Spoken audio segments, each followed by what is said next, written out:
And we are live. What is going on, everybody? Welcome to the stream tonight.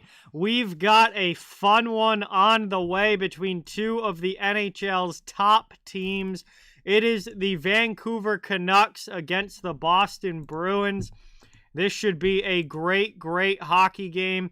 When we look at the league standings, sitting there at number one overall is the Vancouver Canucks with 73 points through 50 games. And right behind them, the Boston Bruins with 71 points through 50 games. This should be an absolutely phenomenal matchup. And looking for a bounce-back game from the Bruins, no doubt, after they kind of put up a stinker the other night against Calgary in their first game back from the All-Star break. They're going to be looking for a much better effort tonight. Obviously, we know what Vancouver brings to the table, how great they have been this year. Massive difference from the Canucks this season from what we saw last year. A lot better production, a lot better overall team, significantly better goaltending. And this Canucks team is very, very good. They lead the league for a reason. So this should be a great game. Thank you guys all so much for tuning in. And really excited to get the puck dropped in this one. We're going to say hi to everybody in the chat, though. I see Chris, Austin, Yoshi Bros, Steven, Nick, Derek, BC Transportation, Victoria, Brandon, Nathan, Jay, Mark, Luis. What is going on, everybody? Welcome in. Thank you guys all so much for joining tonight. This should be a great game, Canucks and Bruins. And obviously, we've got two great teams at the top of the league going at it here tonight. So puck drop still a few minutes away. This should be a lot of fun. There are a lot of games throughout the NHL tonight. We got action across the league. A lot of early starts, 7 o'clock games Eastern time. We've got 5 of those in total, including this one. Tampa Bay plays the Islanders later. Vegas is in Arizona later. That closes out the night. So all in all, we're looking at we got 5, 6, 7 games in the NHL overall tonight. Let's see. Hey, that is awesome, Yoshi Bros. He was at the outdoor game today and did some selfies. That is phenomenal. With all the Maple Leafs. That's awesome, man. Must have been an incredible experience to get to take pictures and meet some of those players. Fantastic. Hey, there you go, Jay. Nice. Yeah, you can find some decent cheap jerseys on the Chinese knockoff websites for sure. But cool that you got to meet them. That's really cool, Yoshi Bros. That must be an incredible experience to get that close to the players. McDobb, what is going on? Welcome. Thank you for being here. Yes, it is a 2011 Stanley Cup rematch. That, for fans that like me, that I vividly remember the 2011 Stanley Cup. That was my favorite Stanley Cup ever. Obviously, this matchup always brings back those memories. As far as the actual game on the ice, there's nobody left from Vancouver from the 2011 team.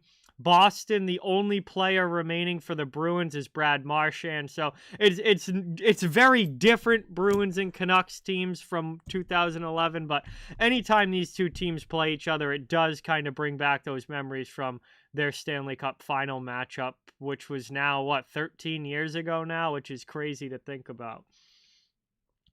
Luis thinks Canucks 6-5 in OT. Man, both of these teams have great players that can score goals, but they both have great goaltenders. So I would honestly be a little surprised if we see 11 goals in the game with how good both of these goalies are, but you never know. There is a lot of offensive firepower in these lineups, so we'll see what's going to win out. Is the offensive firepower going to win, or is the great goaltending going to win? Let's see. Yeah, that core Vancouver group from 2011 really only stuck together for another, I think, 2 or 3 years. And when they ended up not winning in those next couple of years, they kind of blew that team up pretty quickly. No, Raymond, Pastrnak. Well, I don't know exactly what the lineup is tonight, Raymond, but usually Pastrnak is on the first line with Charlie Coyle and Brad Marchand, but sometimes they put him with Pavel Zacha. I'm not sure what the line combos are tonight, but whatever the coach starts the game with, he usually has the lines mixed up by at some point during the game anyway. So I wouldn't really read too much into line combinations because they're probably going to change. Yes, Yoshi Bros, this is a battle of top teams. Boston's the best in the East. Vancouver's the best in the West.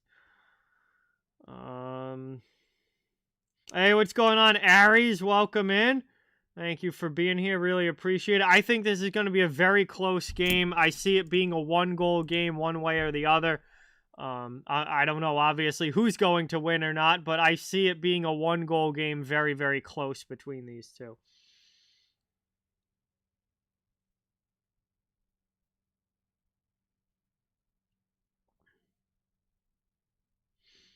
Olmark was out for a little while with an injury, Yoshi Bros, but he's been back for a bit now. Olmark and Swayman just flip-flop games. One plays one game, the other plays the next, and then as long as they're both healthy, they've just been flip-flopping games. Olmark did miss a couple weeks with an injury. Swayman, I think, ended up playing 6 games in a row, but Olmark's been back, and they're back to just alternating games like they have been.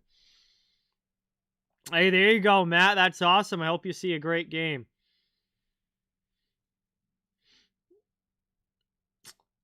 Yeah, Mark. Marchand's the only one left, and Marchand was very young. He was pretty much a depth forward on that 2011 team. He was really just starting to come into the NHL when they won the Cup. So now, obviously, he's the captain 13 years later, and he's the last Bruin remaining from that 2011 team with Krejci and Bergeron retiring after last season.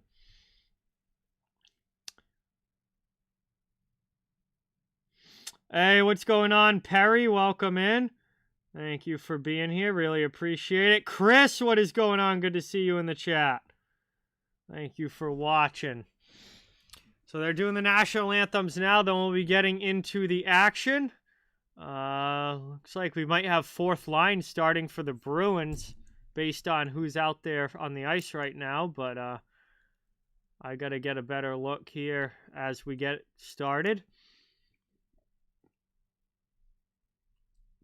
Yeah, that was not a fun one, Aries. That was not fun for me, to say the least. Definitely not. That's one that still kind of makes me angry to this day, for sure.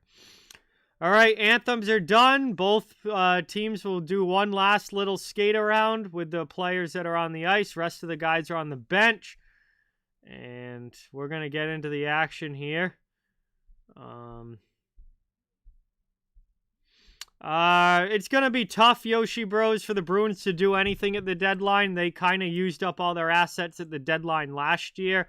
So I wouldn't expect any big moves like last year just because they don't have the assets to do that. It would surprise me if they make that level of move. They might add a depth player here and there, maybe a bottom pair defenseman or maybe like a third line type center, but I don't think they're going to be making major moves like they did last season. We've got Linus Ullmark in goal for the Bruins. Thatcher Demko is in goal for the Canucks. Both excellent goaltenders. Demko is having an incredible year. He'll probably be in the Vezina conversation. And it was Morgan Geekie I saw. Not starting the fourth line for the Bruins, but they are starting the Frederick line, which I would call the third line. He is out there with Geekie and Lauko, and the Canucks win it back. Around it goes. Taken now up, and the Canucks get it out of their zone. They'll chase into the middle. That one bounces off the stanchion. Joshua gets in and taken down. That's going to be a penalty. It is a holding call right out of the gate as a weird carom off the boards gives Vancouver an early breakaway. And Dakota Joshua gets held on the way to the net by Jacob Lauko. Power play just a few seconds in coming in here for Vancouver. So this is definitely not the start the Bruins were looking for. As Vancouver, in a very, very highly talented power play, is going to get out there for the Canucks. And this is a good early scoring opportunity, not even 30 seconds into this game. Vancouver has the 6th best power play in the league at almost 26%. Bruins do win the faceoff off in their own zone, however, and are able to dump it all the way down. Around the boards it goes. Here's Charlie Coyle trying to get in front for Marchand. He scores on the rebound! Charlie Coyle gets it to Marchand right in front of the net, who puts it home on the second chance opportunity. It's a shorthanded goal for Boston, and they turned the tide just like that.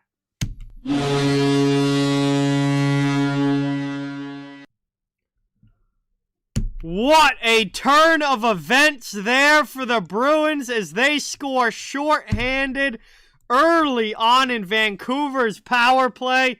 Demko tries to rim the puck up the glass. Coyle knocks it down, passes in front for Marchand, who puts it home, and the captain has the Bruins up early. Still a minute and a half to go on the power play for the Canucks. They can't get it over the blue line into the offensive zone. And that one's cleared all the way. Quinn Hughes has to go back and get it. What's going on, Jay? Welcome in. Thank you so much for stopping by. Really appreciate it. Brandon, I think Brad Marchand gets the first goal for the Bruins. No, Jay, I do not want Connor Clifton back. We're all set with him. But thanks for taking him there on a 4-year deal up in Buffalo. Have fun with that. As Pettersson goes across, offline on the pass, and that's going to bounce all the way back to the Canucks zone where they have to try again. Yes, I do, Matt. 45 seconds to go here on the Canucks power play. Gretchen, what's going on? Welcome in. Thank you for watching. Awesome to have you here. Around it goes, up the wall.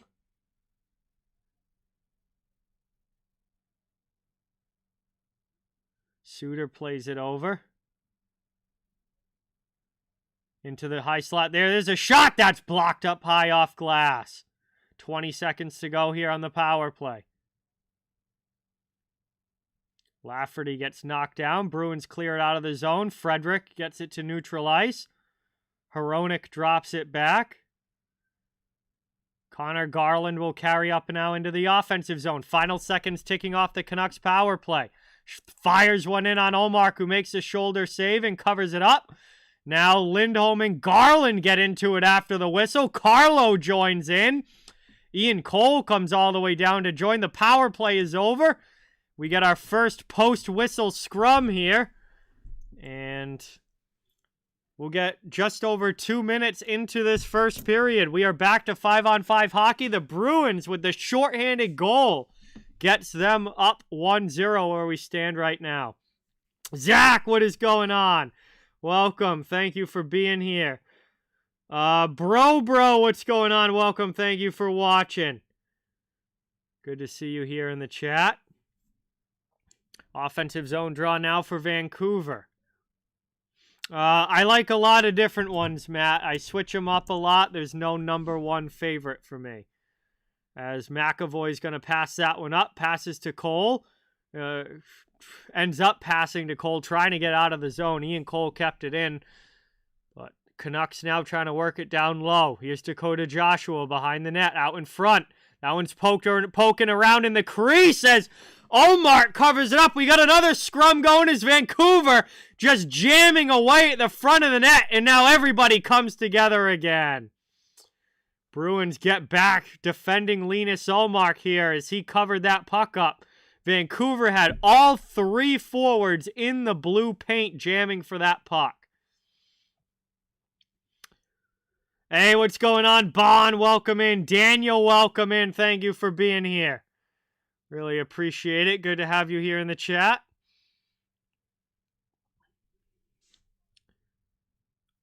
And it's going to be another offensive zone draw coming for Vancouver. 17-17 to go now in the first period.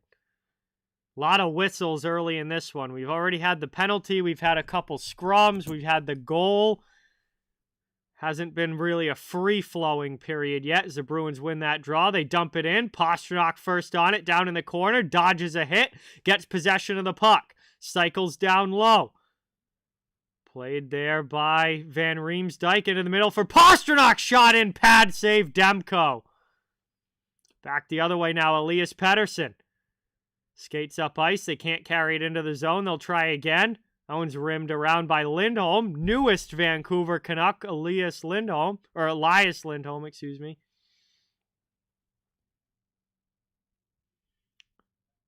Back out high to the blue line. Played at the point. Back down deep.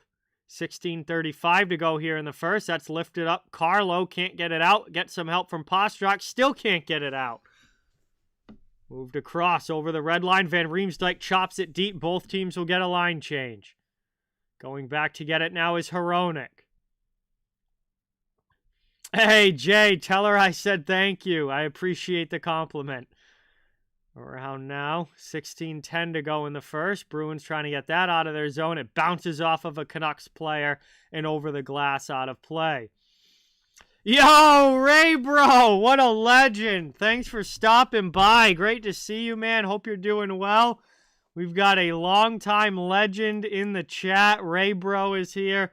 What is going on? Welcome in. Yeah, tough news for Sergachev. Obviously, Lightning defenseman. Very important Lightning defenseman. Just came back from injury. First game back. Breaks his leg. And is going to be out long-term again here for Tampa Bay. He just cannot catch a break this season. Moved up now into the offensive zone. There's Coyle, chips it to the middle. That goes off of Tyler Myers' skate. It's up the wall. Suter passes to the middle. Into the offensive end. Canucks dump it deep. Around it goes. JT Miller now. Besser tries to throw it out in front, but that's cleared out of the zone as a Bruins steal.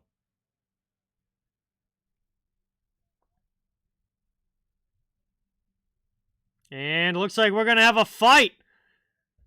And JT Miller, no, they don't actually go, but JT Miller and Charlie Coyle, Brad Marchand, all to come together in front of the benches. I think we're going to get a penalty to each team here. Nobody actually drops the gloves, but they all came together right in front of the benches. While both teams were trying to make line changes, we get roughing penalties to Miller and Marchand. And this is going to go 4-on-4, it looks like here, as both teams send a player to the box. Thought we were going to actually get a scrap there, the way everybody came together in front of the benches, but ends up just being a lot of jawing back and forth. And this has been a very, very spicy game early. And even though the Bruins and Canucks only play each other twice a year, they're not exactly rivals like the Bruins and Canadians are, or the Canucks and the Flames are, or anything like that. It just always seems to be spicy when these teams play each other. Even though nobody except Marchand from the 2011 series is still there, it seems like that energy has carried over between the teams, even though the players are all different. Playing it now, 1:40 to go in the 4-on-4. Canucks have it in the offensive zone. There's a shot ripped by Zadorov, but it goes wide. Brought up now. 1:30 to go in the 4-on-4.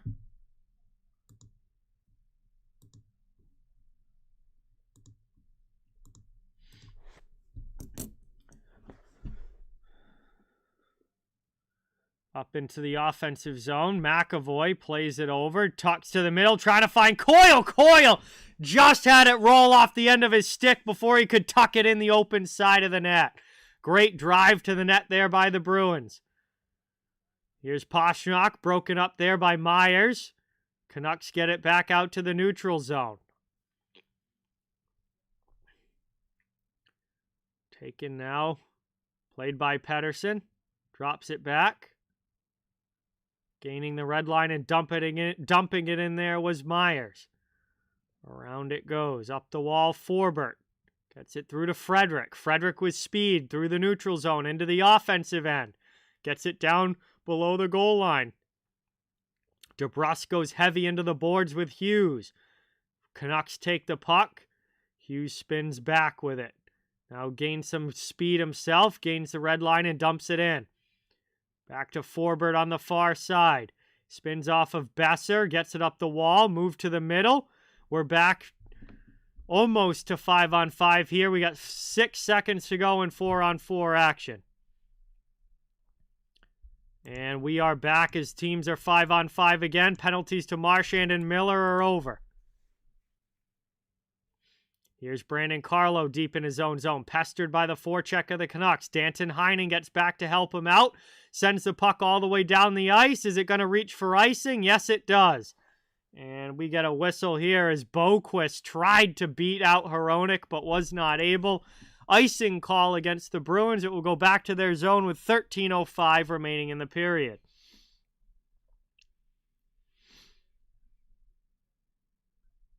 Hey, what's going on? Red Wings return. Welcome in. Thanks for dropping by. Really appreciate it. Ozone draw here for the Canucks.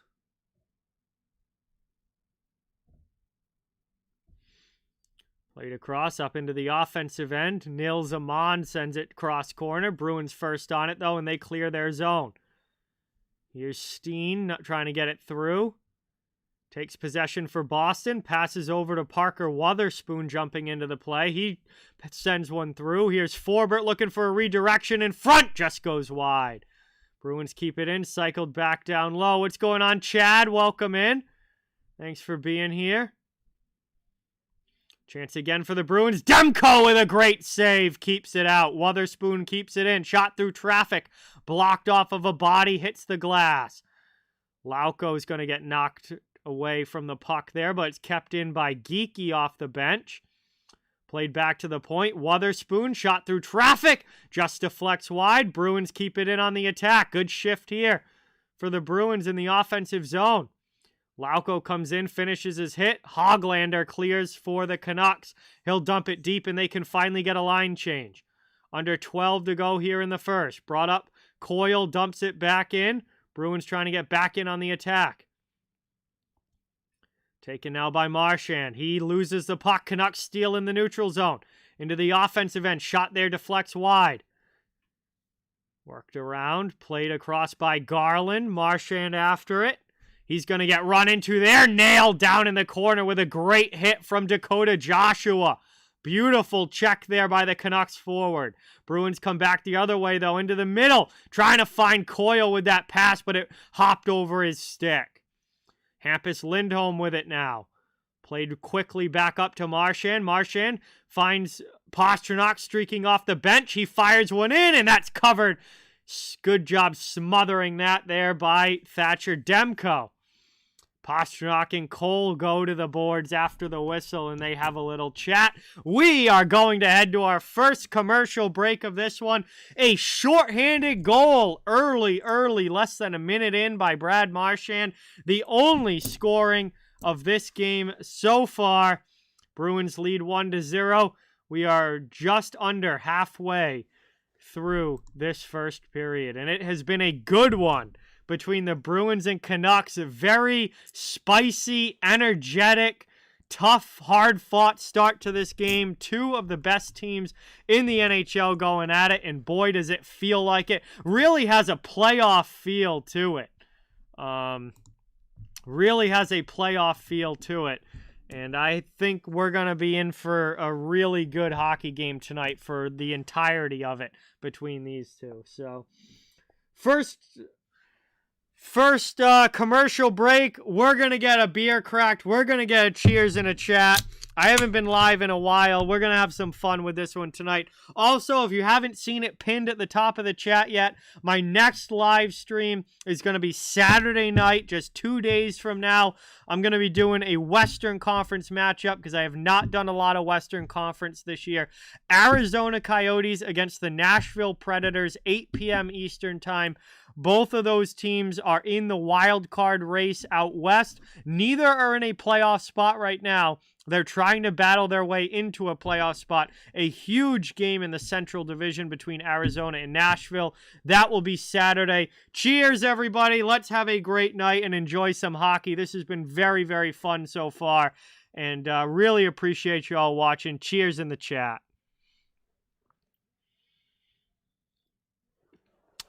Let's go. Brendan, what is going on? Welcome in. Thank you for being here. Really appreciate it. Great to see you.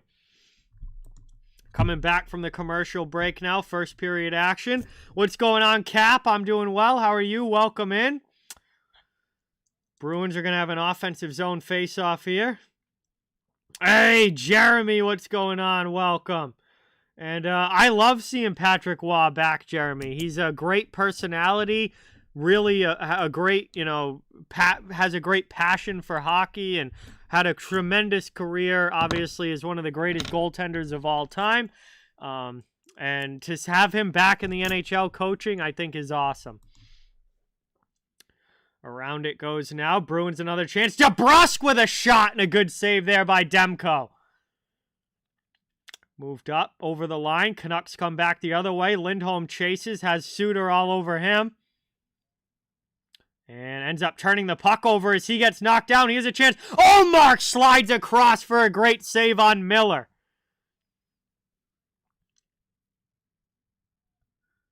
And now Miller collides with a Bruin here. That's Lindholm right at the blue line. And that draws another crowd as Coyle and Lindholm both head over. We got delayed penalty call coming up. It's going to be on the Canucks. Bruins are going to go to the power play here. David Pastrnak has it. Unless they score, Vancouver has not touched the puck to blow the play dead yet.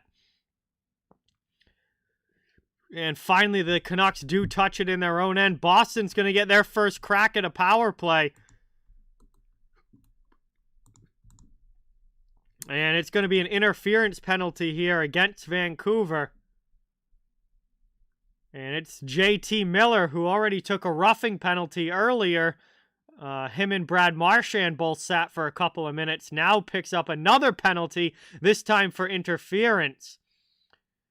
And it was for knocking down Lindholm right out by the blue line there. Right in front of the referee, clear as day. And Boston will get their first crack at a power play. They have a shorthanded goal in this game, so special teams have already been good for them. Now they're going to try and get a power play goal, but Vancouver clears off the opening faceoff all the way down behind Ullmark, so a good start to the PK for the Canucks. I didn't watch any of the All-Star stuff, Cap, so I have no idea. I didn't watch any of it. I just really don't care about the All-Star game anymore. I feel like it's made for little kids, and it means pretty much nothing to me. Oh, man, there's a lot, Jeremy. It's tough to say. I think there's a lot of very, very smart players who would go on to be very good coaching candidates. I don't know if he wants to do any coaching, but one of the first people that come to mind for me is Patrice Bergeron. I think he would make an absolutely phenomenal NHL coach someday. He was one of the smartest players to ever play the game. So great, responsible defensively, great positioning, just understands the X's and O's and tactics of hockey extremely well. And he's also a great leader, which you need in a coach. And, he was captain of the Bruins for a reason. A long time, wore the A on his jersey for a very, very long time. Finally got the C after Chara left. And I just think between his leadership qualities and his intelligence and how well he knows the game of hockey and understands the game of hockey, Bergeron immediately comes to mind to me as somebody who I think would be a phenomenal coach. But I have no idea if he wants to go into coaching post-career or not. Obviously, he's just retired, so he's got some time to think about it. Bruins not really getting anything going here on the power play. So far, their penalty kill has been a lot better than the power play. As the final seconds tick off, Miller comes out of the box. We are back to 5-on-5. This game is still 1-0. We have 8:05 remaining in the first period. And it's taken now by the Canucks back in their own end. They very well could be, Derek. Obviously that's a situation that seems to be perpetually up in the air with Arizona. Listen, I don't know the details. I don't follow day to day what's going on, so I'm not going to go on here and pretend like I have some sort of information about it. I have no idea. I don't even follow it that closely, to be honest with you. But it seems like Arizona is always being talked about as potentially moving. As of right now, they don't have any long-term arena solution, and it seems like a very real possibility that if they can't very soon get some long-term plan as far as an arena goes, that they're going to have to move. Moved up now, played over the line into the offensive zone. Taken here. Miller drops it back. That goes by Hughes at the blue line, and the Canucks have to regroup. 7:25 remaining in the first. Hughes chased by Heinen. Bruins trying to get in on the forecheck. They keep it in the offensive zone. Second opportunity now the Canucks do clear. Yes, I did, Cap. It was definitely a heartbreaker, but, that's the way it goes. On to the Super Bowl on Sunday.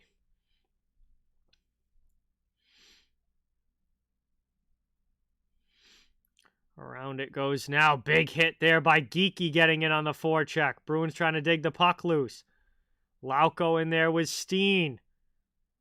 Puck is under Lauko's skate. He finally kicks it out, but Hoglander takes it, and the Canucks are able to clear. Hey, what's going on, Mike and Julie? Welcome in. Great to see you. Sens fan, welcome in. Thanks for dropping by. Here's Wotherspoon with a high shot and a good save by Demko. Bruins keep it in the attacking zone. Back down deep. Steen below the goal line. Battling with Zadorov. Up the boards it goes. Lauko finishes his hit. Absolutely hammering down one of the Canucks there. We got some more pushing and shoving in front of the benches as the teams go back for a line change. Yes, I do, Davis. I think the Canucks are primed for a very long playoff run. Now, obviously, it's the NHL playoffs. Anything can happen. I thought the Bruins were going to have a long playoff run last year, and we all know what happened in the first round. So, it's the NHL playoffs. Anybody can beat anybody. But I do think that this Canucks team has the capabilities of making a very deep run. Thatcher Demko is a extremely good goaltender, having probably the best year of his career. I think will be a Vezina candidate this season. And I love the moves that this Canucks team has made to get deeper. I think they've shored up the blue line, which for years now has been their biggest issue, is the defense core. I think they've made some great additions to the blue line. So all in all, I think this is Vancouver's best chance in recent memory to really make a deep run in the postseason. Tyler Myers was shaken up there in an awkward fall into the boards with Jake DeBrusk. I don't think it was anything intentional where one guy was really hitting the other. It looked like they just kind of came together, collided, and fell awkwardly into the boards. Myers did get back to his skates, though, and does look to be okay. So, play got blown dead there. Hopefully Tyler Myers is okay. He did get back up and skate around under his own power, so that's great to see. And we'll have a face-off coming up when we get back from this final commercial break of period one. And we have an absolute legend in the house. What is going on, John? HTH is here. Thank you so much for dropping by, man. Really appreciate it. Yeah, I haven't streamed in a bit. Back on tonight. Very happy to be back. Also going to be streaming Saturday night for the Coyotes and Predators game. And get a couple streams in here this week, which should be a lot of fun. So thank you guys all for being here. Really appreciate it. But, yeah, I mean, we've got a great game going here between the Canucks and Bruins, as expected. Two of the best teams in the NHL. And, boy, I just have a feeling this is going to be an extremely close game right down to the finish.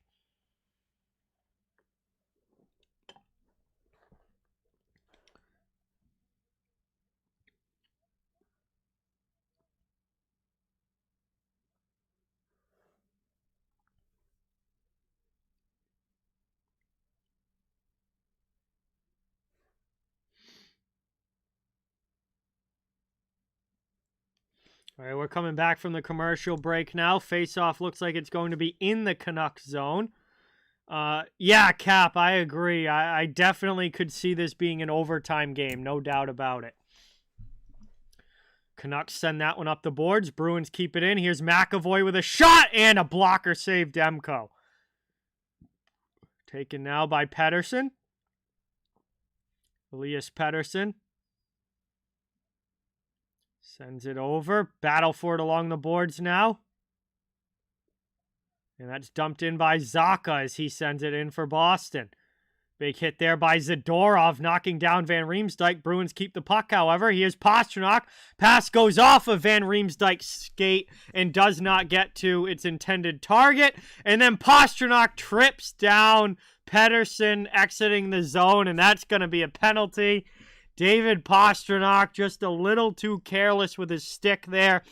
Vancouver is going to get their second power play chance of the game. Man, oh man, that is not a good penalty you want to be taking if you're David Pastrnak. And, you know, as great as Pasta is and as many goals as he scores, he does tend to take the bad penalty from time to time, whether it's hooking, whether it's tripping. Sometimes he just turns the puck over and it leads to penalties, and that was one of those cases where the puck went off of Van Riemsdyk's skate. The Canucks were able to get to it. They were exiting the zone, and he just got his stick in the skates of Pettersson, trips him down. Vancouver, who has had a power play in this game, however, gave up the shorthanded goal, will get their second crack at the man advantage now.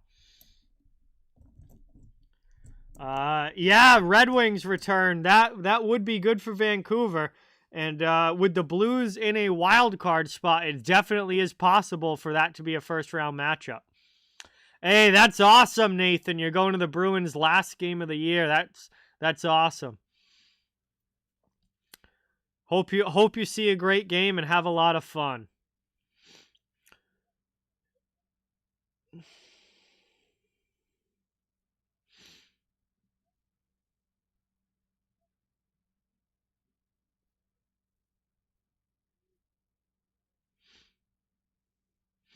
Turned over there. Bruins can't clear it out. Kept in here by Vancouver as they set up in the offensive zone.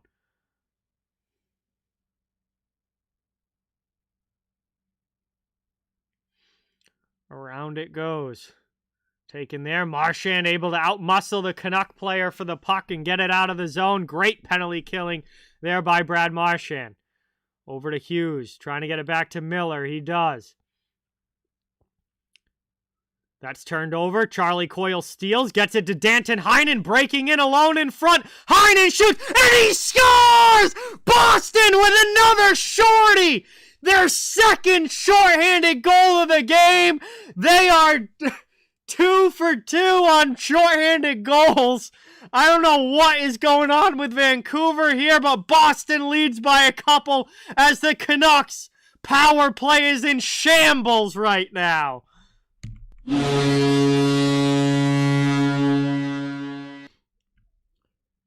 You know what, Bruins? Keep taking penalties. Oh, never mind. Whoops, my bad. It's Power play continues for the Canucks, although it doesn't feel like it. This is all Bruins when the Canucks are on the power play. They steal another one, and it is 2-0 Boston. And, you know what, Bruins? Keep taking penalties because you're scoring all your goals shorthanded. Go for it. Another shorty here for the Bruins as they extend the lead to 2.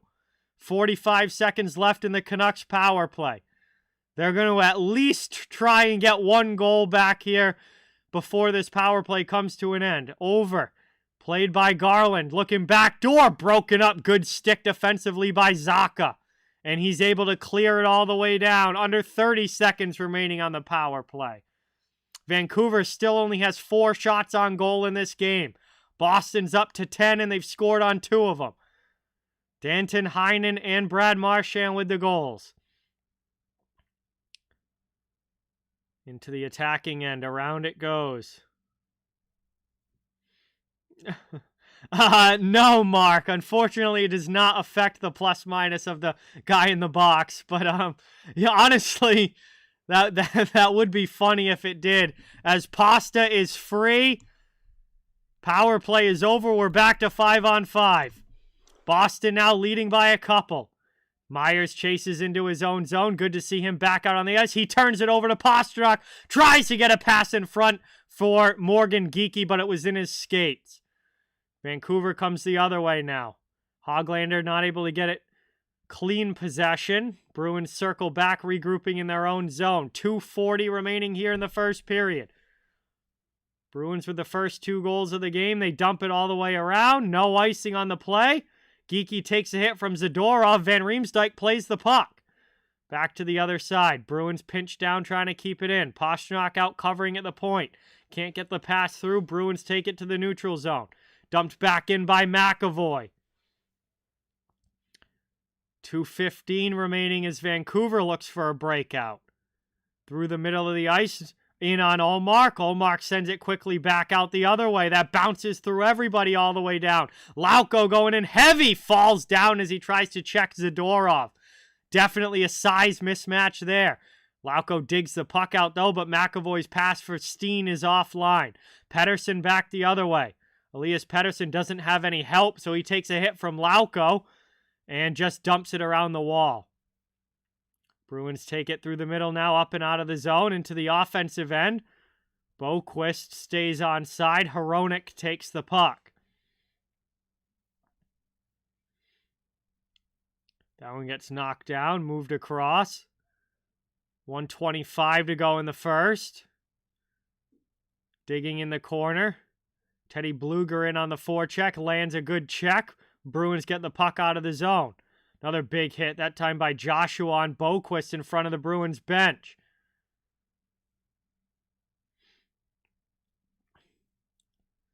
.105 remaining in the first period. That one gets dumped down all the way behind Ullmark. That's going to be icing as the pass didn't connect with anybody.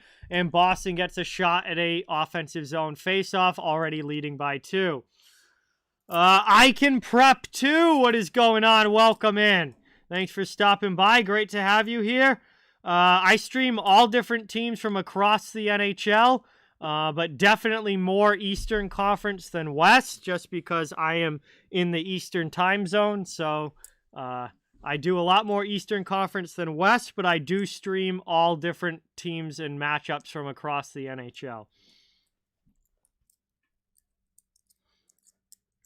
Ozone draw for the Bruins, won defensively by Vancouver, and they're going to get the puck up and out of the zone. Marchand steps up at the red line, but Vancouver dumps it deep. Down it goes. More pushing and shoving back below the goal line as this has been a very feisty first. Bruins dump it back the other way, 40 seconds remaining. Vancouver trying to clear it out, not able to. Forbert with a good pinch. Here's DeBrusk below the goal line. Puck ends up on the back of the net. Players knock it loose. Vancouver comes away with possession. They're going to spin back as they get a line change. Bruins get fresh guys on the ice as well. 20 seconds to go in the first period. Played by Garland. He almost turns it over to Pastrnak, who impedes his progress. Now Forbert plays it in front of the bench, takes a hit, clears it back the other way. Cross now up into the offensive zone. Played here. Zadorov has it hop over his stick. Final seconds run out. And that is going to do it as the horn sounds. Period 1 comes to a close. 2 shorthanded goals by the Bruins. The only 2 goals of the game so far, as we are through 20 minutes. 40 minutes of action still to go.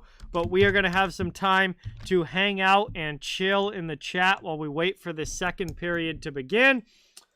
And Boston, after an absolute stinker against the Flames on Tuesday night, has got to be happy with their first period tonight. Much more engaged, very physical first period. Already some feistiness and animosity between the teams. And taking advantage of the penalty kill, great penalty kill that they have, and getting some shorthanded opportunities, capitalizing on 2 of them. And taking a multi-goal lead into the intermission. So, wow, that was a very fun first period. Bruins looking good so far. Thank you guys all so much for being here. Going to be a great game all the way through. Very much a playoff feel to this game between these two. And they are both 2 of the best teams in the NHL for a reason. Really appreciate everybody watching. Please don't forget, if you haven't yet, it does help out the channel a ton. If you could hit that thumbs up button. And if you'd like to subscribe and become part of the channel community here, we'd absolutely love to have you. Again, I cover the entire NHL, do different matchups, different games throughout the season. And anyone who's a hockey fan, we'd love to have you if you'd like to become part of the channel community here. So, I will be live again Saturday night, just a couple days from now, at 8 p.m. Eastern Time for the Western Conference matchup between the Arizona Coyotes and Nashville Predators. Both of those teams are fighting for wild card positioning in the Western Conference playoff race. If we look at it right now, your current wild card teams are LA and St. Louis. Nashville is right behind St. Louis for that second wild card spot, and Arizona is 5 points behind them. Obviously trying to pick up a big win if they can and move a little bit closer to that wild card position for the Coyotes. So big battle between a number of different teams out west for wild card spots, and Nashville and the Arizona are right in the thick of it. So that should be a very fun, hard-fought game. Let's see. We can check some other scores. Again, there were a lot of, 5, I shouldn't say a lot, but quite a few 7 p.m. Eastern Time starts tonight. And Washington has a 1-0 lead over the Florida Panthers. The Calgary Flames and New Jersey Devils are tied 1-1. The Philadelphia Flyers are taking it to the Winnipeg Jets, who have really struggled recently up in Winnipeg. Philadelphia is up 3-0 in that one. And the Carolina Hurricanes, a 3-0 lead over the Colorado Avalanche in that game. Avs not having a very good start to the road trip here post All-Star break. So that's your other action around the NHL.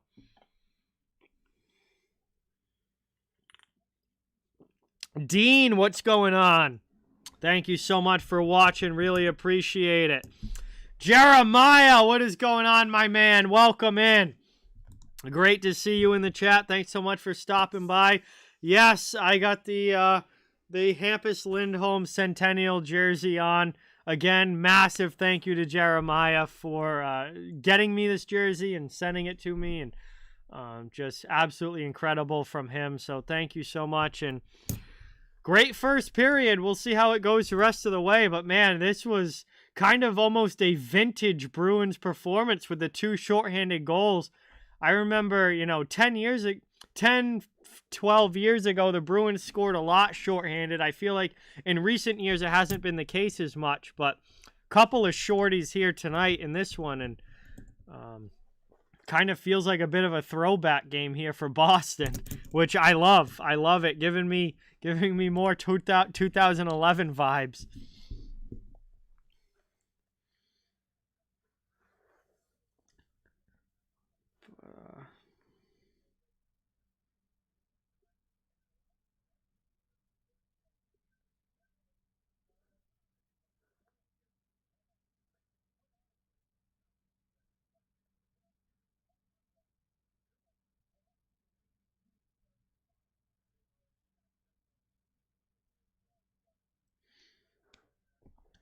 But man, definitely excited for the rest of this game. That was a fun first period.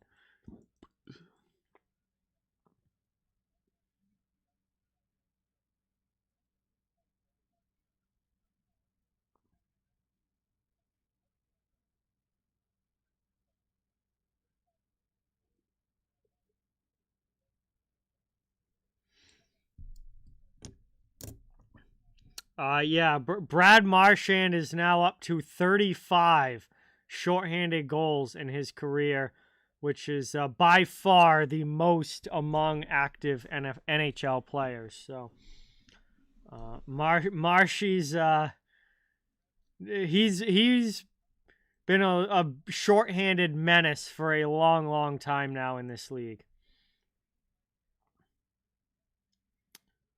Let's see, Red Wings fan. Boston, New York, Detroit, and Toronto. Yeah, I do think all of those teams will make the playoffs. You are correct.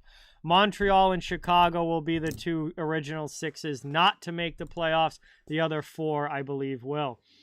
Lori Ann, thank you so much for subscribing. Let's get some new sub hype in the chat, everybody. And welcome Lori Ann to the channel. Thank you, thank you, thank you. Really appreciate it. That means a lot. Let's give a warm welcome in the chat. We still got plenty of hockey to go in this one. 40 minutes of action, at least, depending on overtime or not. But at least 40 more minutes of hockey to be played.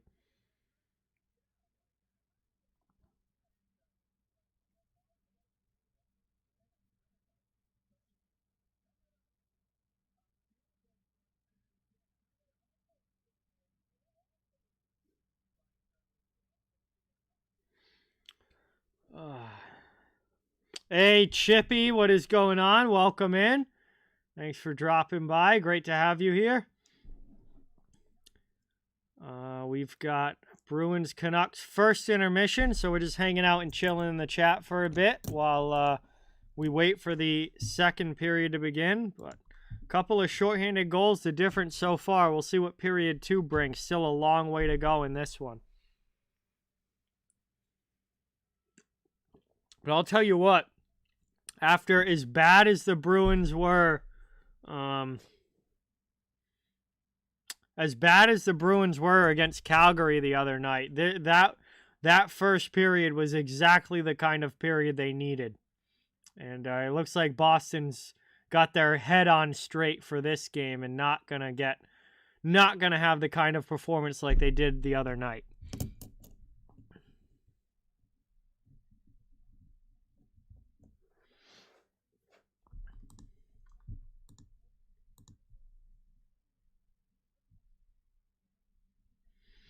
What in the world happened with the Colorado-Carolina game? It was literally 3-0 Carolina like 2 minutes ago, and now it's 3-2. What happened there? Did Colorado score goals like a few? They did. They scored goals 7 seconds apart in the final minute of the period. Are you kidding me? How do you even allow that if you're Carolina? They scored 2 goals 7 seconds apart in the final minute of the period. And all of a sudden, that game went from 3-0 to 3-2. Oh, that is brutal for the Hurricanes. Wow. Absolutely brutal for the Hurricanes. Yeah, Zach Parise, first goal. He just signed with Colorado, and he gets his first goal. Wow. Wow. That is brutal for the Hurricanes. Now it's going to be Colorado's momentum to start the second. They're going to have the momentum in that one. And Carolina's got to be a little bit shell-shocked there. Oh, wow. I'm looking through the box scores of all these other games that are going on. Lots of penalties in the Capitals-Panthers game, which I guess you're not surprising, given how feisty those teams can play, particularly the Panthers. The Capitals really aren't that physical of a team anymore.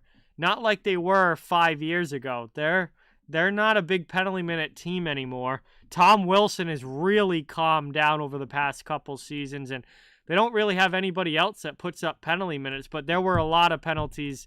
No fights, though, but a lot of minors in that first period between Washington and Florida.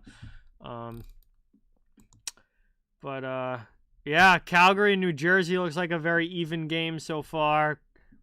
Philadelphia is just taking it to Winnipeg. Boy, Winnipeg has really struggled here recently. Their record in their last 10 games has got to be putrid. Oh, it's actually not that bad. 5-4-1 in their last 10.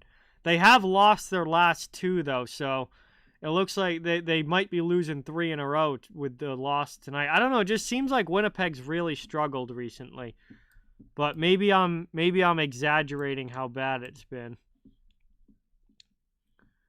Their record's not terrible, but if they lose tonight, it will be their 3rd loss in a row. And they have gone from first place in the Central now down to 3rd place in the Central. They've dropped a bit in the standings.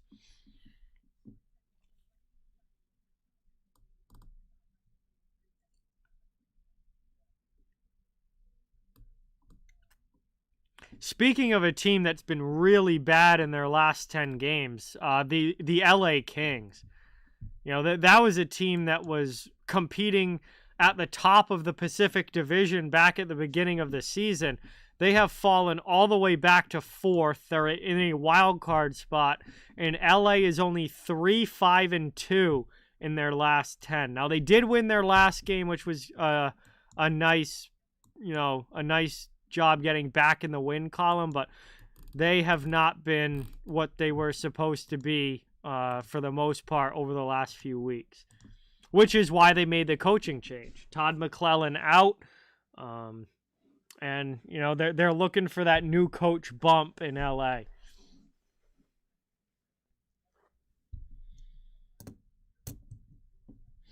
Yeah, that should be a pretty fun one, Cap, for sure. That should be a good matchup. Good test for the Capitals, too, to see, you know, really where they stack up. Right now, they're a little bit back of a playoff spot, but they are still in the mix. 51 points, where, the cutoff is 58 right now. So, Washington 7 points back with a couple games in hand. That is a bit of ground to make up, but, you know, it could be a big win for them.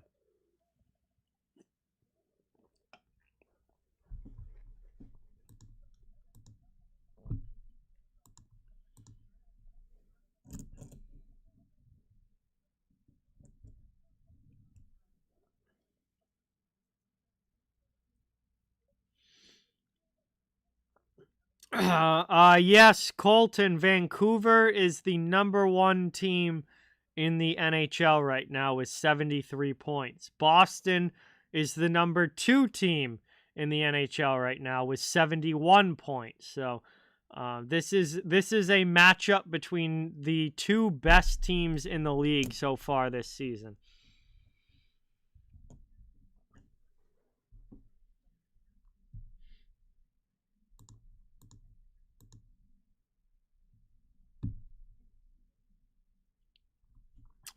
The Islanders and Lightning, a game that is going to have very important, ramifications in the standings, given where both the Lightning and the Islanders are in the playoff race.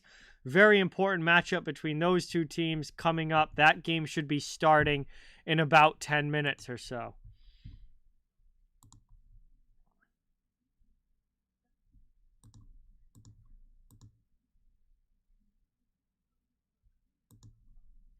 And we should be getting back to the our game here in a couple of minutes. It looks like only about 2 minutes left in the intermission.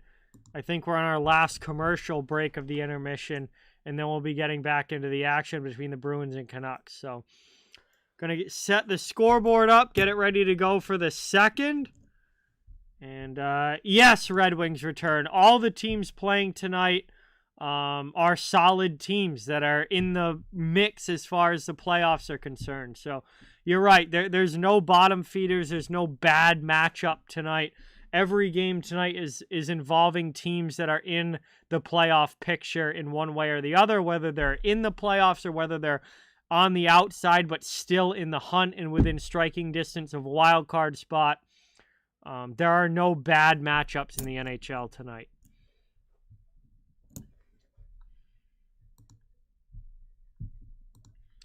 And let's see, coming up tomorrow night, there's only 3 games tomorrow night. Pittsburgh against Minnesota, the Rangers against Blackhawks, and Oilers against Ducks. Obviously, those matchups certainly do not pack the same punch as tonight's do.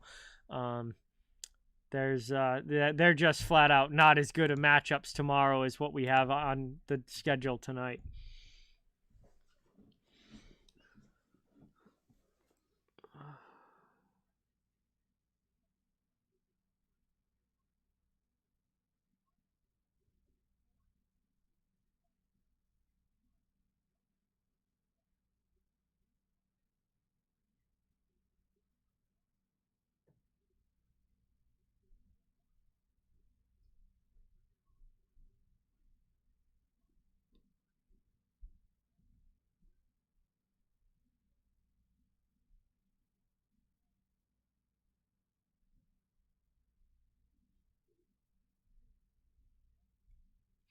Hey, Keika, what is going on? Great to see you in the chat. Thank you so much for stopping by. Really appreciate it. All right, we're going to get back into the action here for the second. Bruins take a 2-0 lead on the 2 shorthanded goals, one by Brad Marchand, one by Danton Heinen. And they're going to take the 2-0 lead here into the middle frame as we get ready to drop the puck. What is going on, Aiden? Welcome in. Great to see you. Thank you so much for joining. Love having you in the chat tonight. Teams are back out on the ice as we get ready for period number 2. And going to get a little time to skate around beforehand, loosen the legs back up, and then the referee will be lining everybody back up at the center dot, and we'll be getting into the action. My day was pretty good, Aiden. How about you? Great to see you here, enjoying some hockey this evening.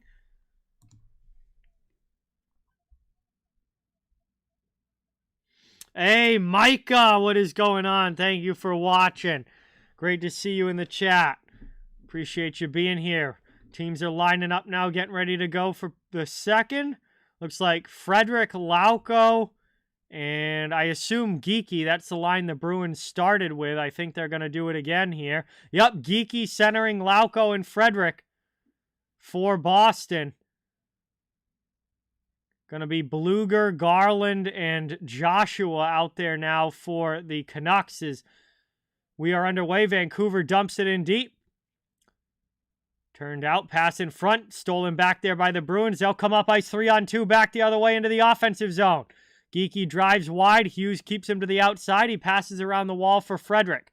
Frederick drives to the middle, pokes it back to the point. Here's a shot through traffic, knocked down in front and covered by Demko. A good early chance there for Wotherspoon from the point. And just under 30 seconds into the second period, the Bruins will get an offensive zone faceoff. A good start for them.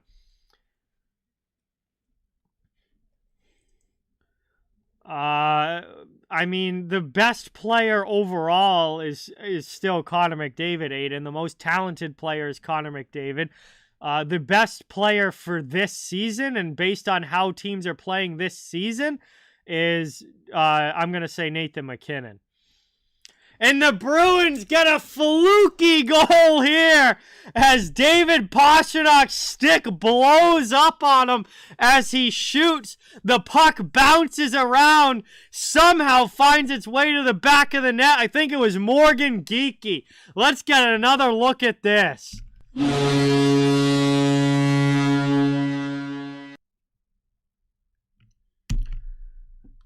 This is one of the flukiest goals that you will see as Pastrnak's stick explodes. Demko makes the save, but the puck bounces off of Thatcher Demko, hits his defenseman Tyler Myers, and then bounces into the back of the net before Demko can find it. It is a absolute fluke of a goal for the Bruins, but they all count the same. They get another break in here, shoot, and they score! Pavel Zacha! It's back-to-back! Boston makes it 4! 2 goals, just seconds apart early in the second. And it's 4-0 Boston as they blow this game wide open.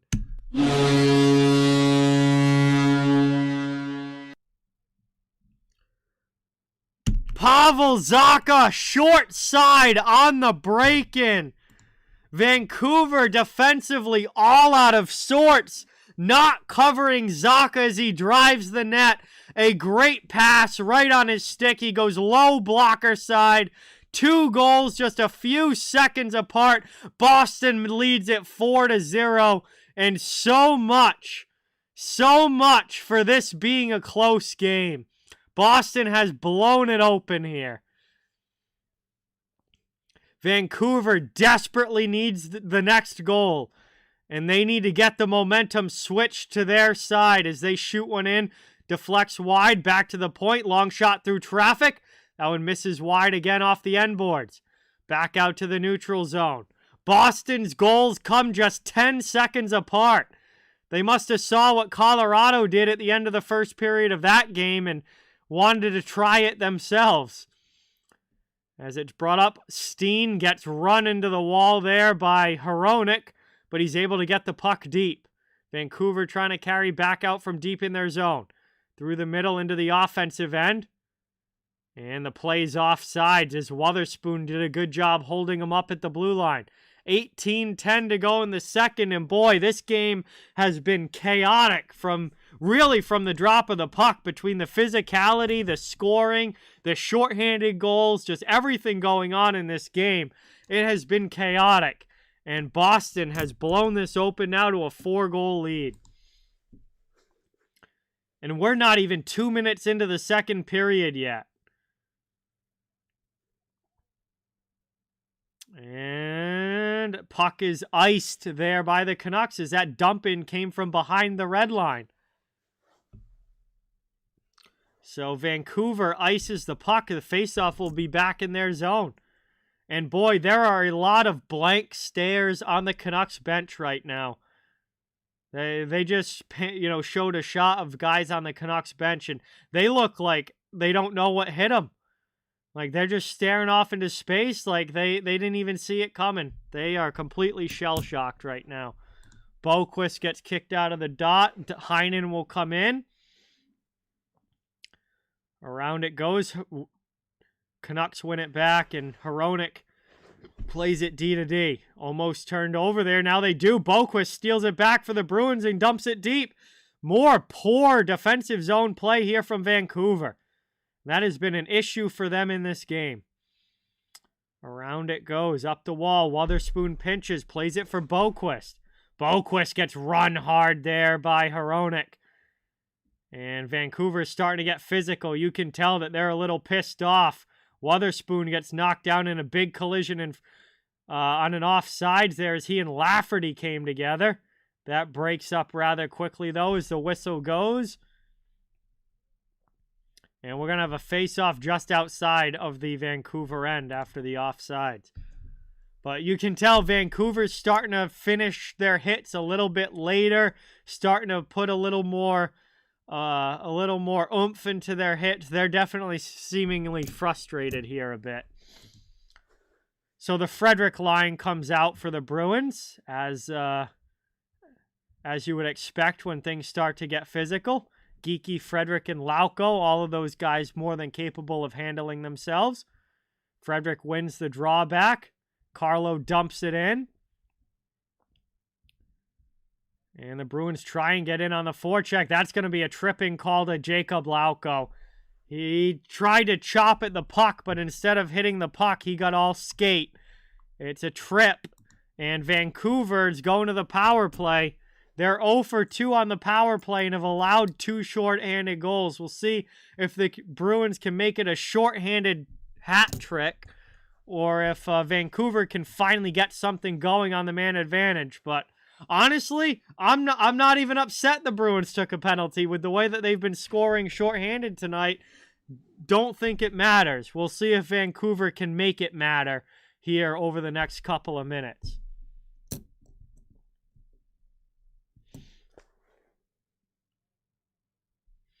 Bruins win it back defensively and already cleared all the way down on the PK. Not only is Vancouver 0 for 2 on the power play, they don't even have a power play shot on goal yet. As Sam Lafferty now into the offensive zone with Garland.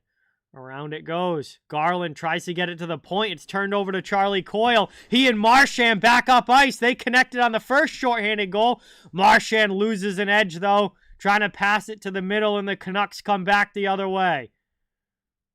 Around down it goes. Lindholm pins off Lafferty. Canucks knock the puck loose, but the Bruins steal it. And Heinen sends it all the way down. 1:15 remaining on the power play for the Canucks. And they're back in their own zone as Danton Heinen's on the forecheck. Quinn Hughes into the offensive end. Quinn Hughes has been borderline invisible tonight. He is somebody that has got to get going if the Canucks are going to get themselves into this game. He has done almost nothing. It's been a rough night for Hughes. Worked across. Here's Besser down for Hughes. Hughes on the half wall, waiting for something to open up. Pass into the middle, back to Hughes. Pass across, deflection there, in on goal, and a great snag with the glove by Ullmark. 33 seconds of power play time left, 15:53 to go in the second.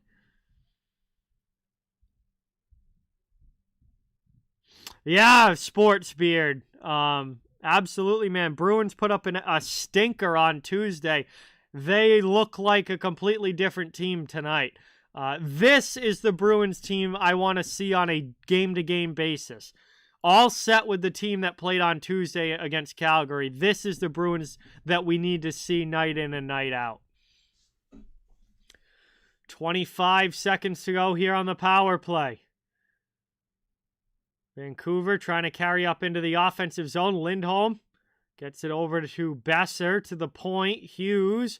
Final 10 seconds. Miller back to Hughes looking for a lane. Shoots one in there. Knocked down. Taken by Besser to the corner.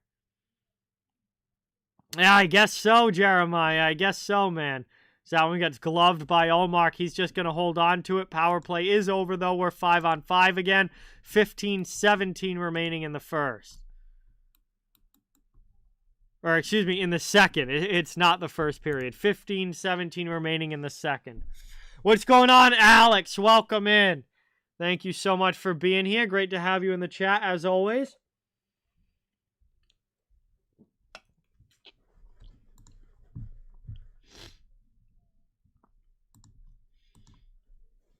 Canucks with the ozone draw. Trying to get something going offensively in this game.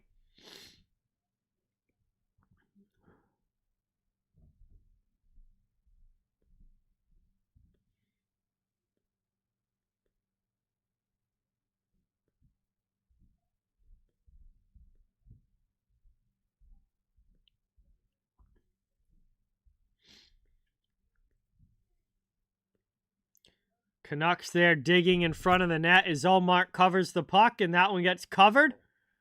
Ullmark again holding strong in goal and finding the puck in the crease, keeping it out of harm's way. Because the NHL is going to put teams in the Winter Classic that draw ratings, Alex. There's no guarantee that teams are going to get a Winter Classic. A lot of teams have done multiple Winter Classics. Teams that draw big TV ratings are going to get Winter Classics. And Chicago St. Louis is a very long-standing, old-time rivalry in the NHL that is going to get more people to watch. So those are the teams that are going to get Winter Classics. The NHL experimented with this year's Winter Classic, putting very, non-traditional teams in it in Vegas and Seattle, and it was the least watched Winter Classic ever. Literally the lowest rated Winter Classic ever. So they're going to go back to what works, and that's teams that draw big ratings like Chicago, St. Louis, a rivalry matchup there. I wouldn't be surprised if the Rangers get another one soon. I wouldn't be surprised if Toronto is in one. Boston may get another one at some point. It's going to be teams that draw big ratings. 14:05 to go in the second. Played up, deflected in. Played by McAvoy.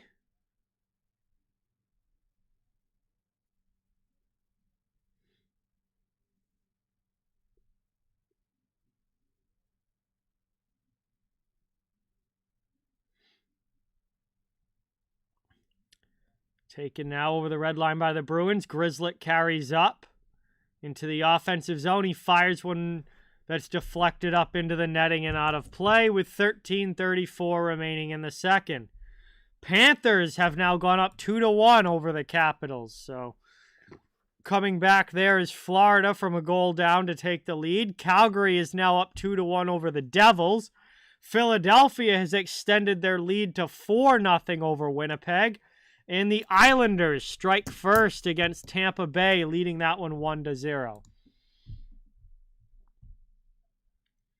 We are going to head now to our first commercial break of this second period. And the two quick goals in the first minute of the second has doubled this lead from 2-4.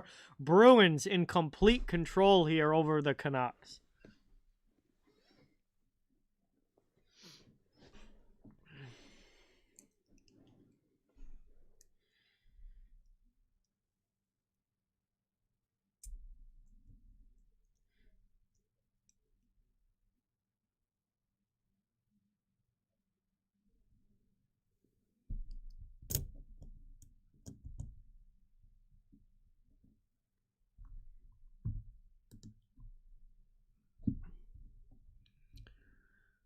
Stoppage and a chance to catch our breath here.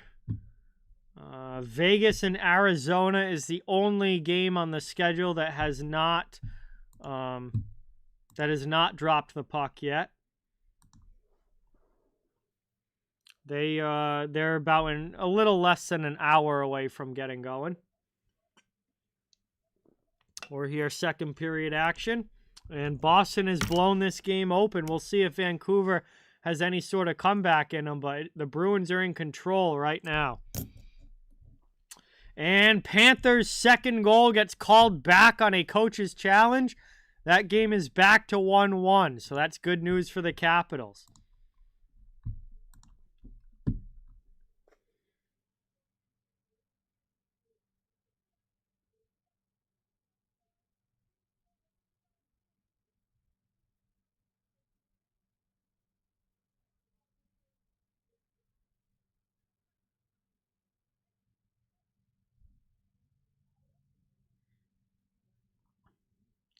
Next stream is posted in the pinned comment at the top of the chat, Gamer Kid.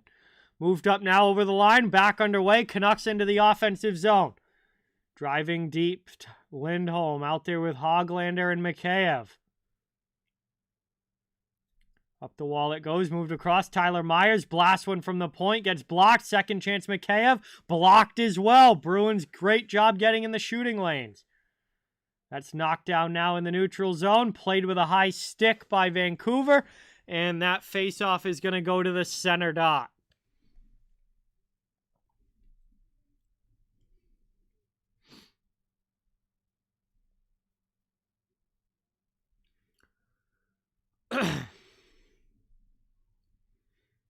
13:05 to go here in the second period.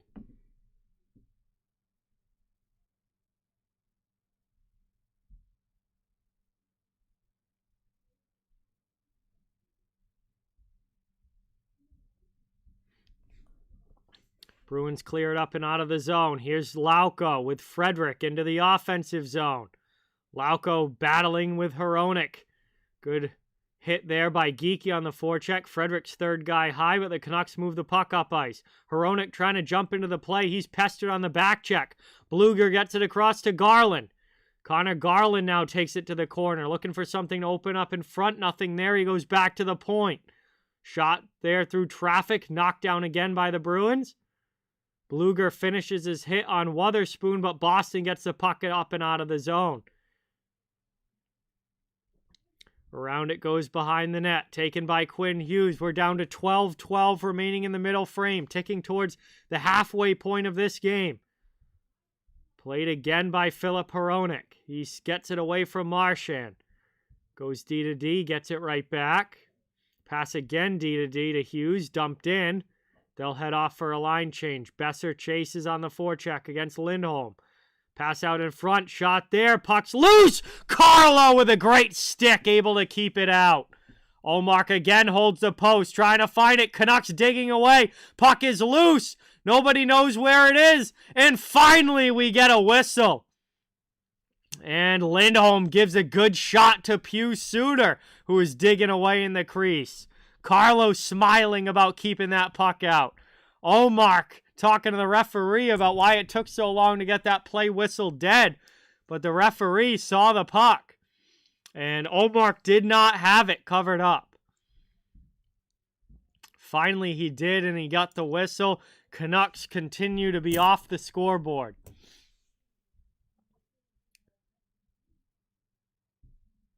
I'm surprised we're not seeing the Canucks muck it up more here with these net front scrambles. Like, you'd think that they'd be trying to, really muck it in front of the net, draw the Bruins into some scrums, maybe get a fight going.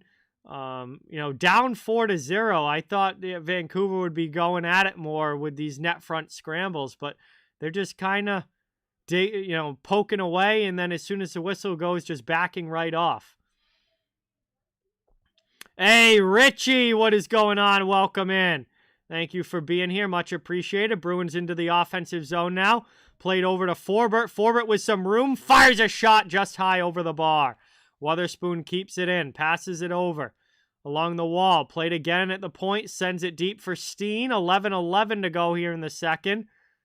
And that one goes off of a skate right to Wotherspoon into the middle. Poked away at the last second by the Canucks D. And now Hoglander sends it in deep. He goes against Forbert into the end boards. They shield each other off as Boquist takes the puck. And a hit up the wall. Vancouver keeps it in. Top of the circle. Stolen away from Hughes. Here come the Bruins up ice. 3-on-3. Boquist into the offensive zone. His centering pass gets stolen by Mikheyev. Boquist on it now. Keeps it in as the Canucks were nowhere to be found on the back check. Bruins play it again as they set up shop in the offensive zone. Here's Grzelcyk. Pass across. McAvoy. Over to Grzelcyk. Down for Pastrnak. Pastrnak on the half wall. To the top of the circle. Shot in front. Pad save Demko. What's going on, Caroline? Welcome in. Thank you for being here. Really appreciate it. Zacha knocks a man down. Gets it over to Pasta. Pasta out in front. Puck in the skates of Van Riemsdyk, I believe it was, and the Canucks clear it back to the Bruins' end. No icing on the play. Grzelcyk takes it, loses it to Mikheyev. Zacha comes over to help, and Grzelcyk sends it up the wall. Bruins chip it out of the zone. Under 10 minutes to go here in the second period as we're over halfway through this one. Bruins continue to lead 4-0 in complete control. Joshua with a big hit in front of the Canucks bench. Vancouver takes possession back into the offensive zone. Knocked down there is Garland as he was hip-checked by McAvoy. Garland gives it right back. Joshua comes in against Zacha. Things physical here in the corner. Trying to knock this puck loose. Joshua And Garland and McAvoy continue to go at it. And now we're going to get a whistle. McAvoy and Garland get into it again as everyone else jumps in and we got another scrum going. Van Riemsdyk has a man. McAvoy has a man as he's going to head off to the penalty box here. Joshua's got a couple of Bruins. As looks like Frederick's trying to rip Joshua away from the pile. Those two are more than willing to go. I don't think Frederick wants to right now, though, up 4-0 as they break up. Garland in the mix, as he usually is. And we're definitely going to get penalties out of this. Vancouver thought they'd be doing more of this, down by 4. Finally get a nice scrum going after the whistle.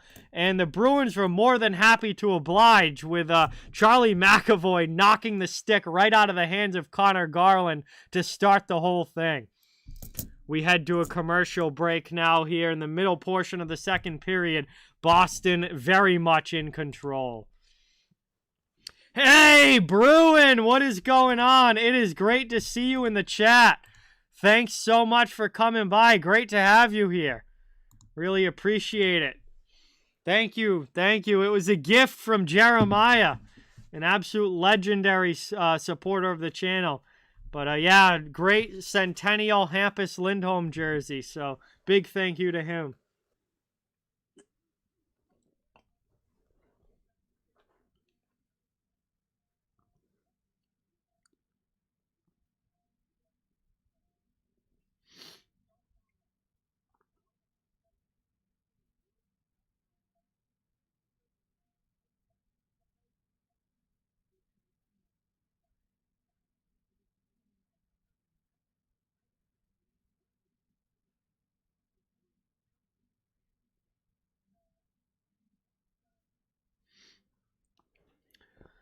Whew.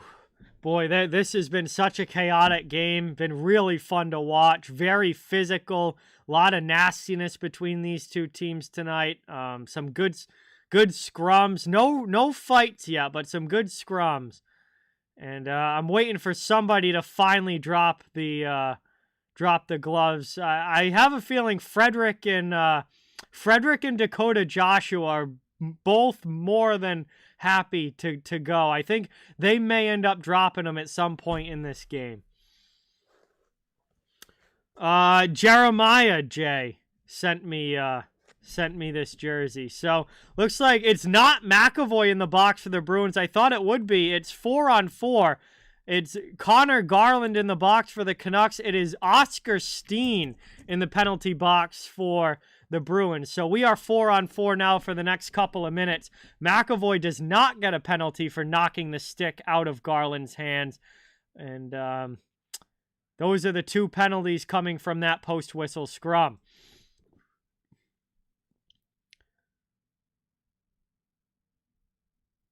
Or no, McAvoy did why is Steen in the penalty box then? McAvoy did get the penalty. They might have given McAvoy a 10-minute misconduct as well. I think that's probably what happened because Oscar Steen's the one in the penalty box for the Bruins. They probably gave McAvoy the 2 for roughing and then a 10-minute misconduct as well. And that's why Steen is the one serving the penalty. And I think that's exactly what happened. Not that anyone really cares in a 4-0 game. But Myers is up now into the offensive zone. Around it goes. And Besser is able to help keep it in for the Canucks as they play it back. Long shot through traffic there. Gets blocked. Pavel Zacha away with it. Up past Zadorov, but couldn't connect with Pastrnak. Myers takes it. He gets checked by Pasta, but plays it up to JT Miller. Brought up now into the offensive zone. Canucks back on the attack. Here's Tyler Myers with a shot. He rips one wide. And now the Bruins have a rush. It's Pastrnak into the offensive zone. He shoots. Saved by Demko. Thatcher Demko with a save on Pastrnak there. He'll head off for a change. Final 7 seconds, of the 4-on-4. Final 7:20 of the second period. Zadorov starts to break out. We're back to 5-on-5 as each team's player comes out of the penalty box. Shot in there, and that's gloved by Ullmark. He covers it up, and then Hampus Lindholm makes sure that Nils Aman gets no closer to Linus Ullmark. So we'll have an offensive zone draw for Vancouver. Man, I don't know if it's just because the Bruins are winning or if it's... I think it's a mixture of the Bruins winning and how physical this game has been. But, boy, this has been one of the more fun games that I've watched over the last month or so in the NHL. Not that I watch, as many games as I used to, but this has just been one of the more fun games that I've seen definitely the last, 3-4 weeks. Lafferty now against Frederick in the faceoff dot.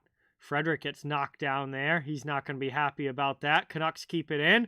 Ullmark makes a save. Rebound chance. Hoglander baseball bats out of the air into the back of the net, but it was immediately waved off for a high stick.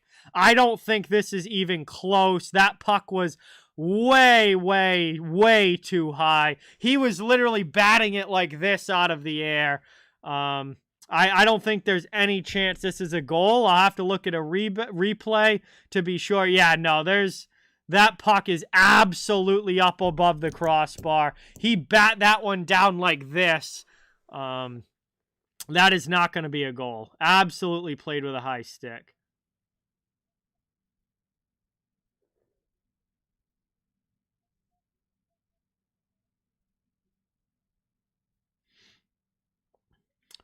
And they literally doesn't even get reviewed. They immediately confirm that it was a high stick. Neutral zone face-off. Bruins are up now into the offensive zone. Geekie goes heavy into the boards. Lafferty gets back and buries one of the Bruins. That's Lauko back to the point. Shot by Forbert.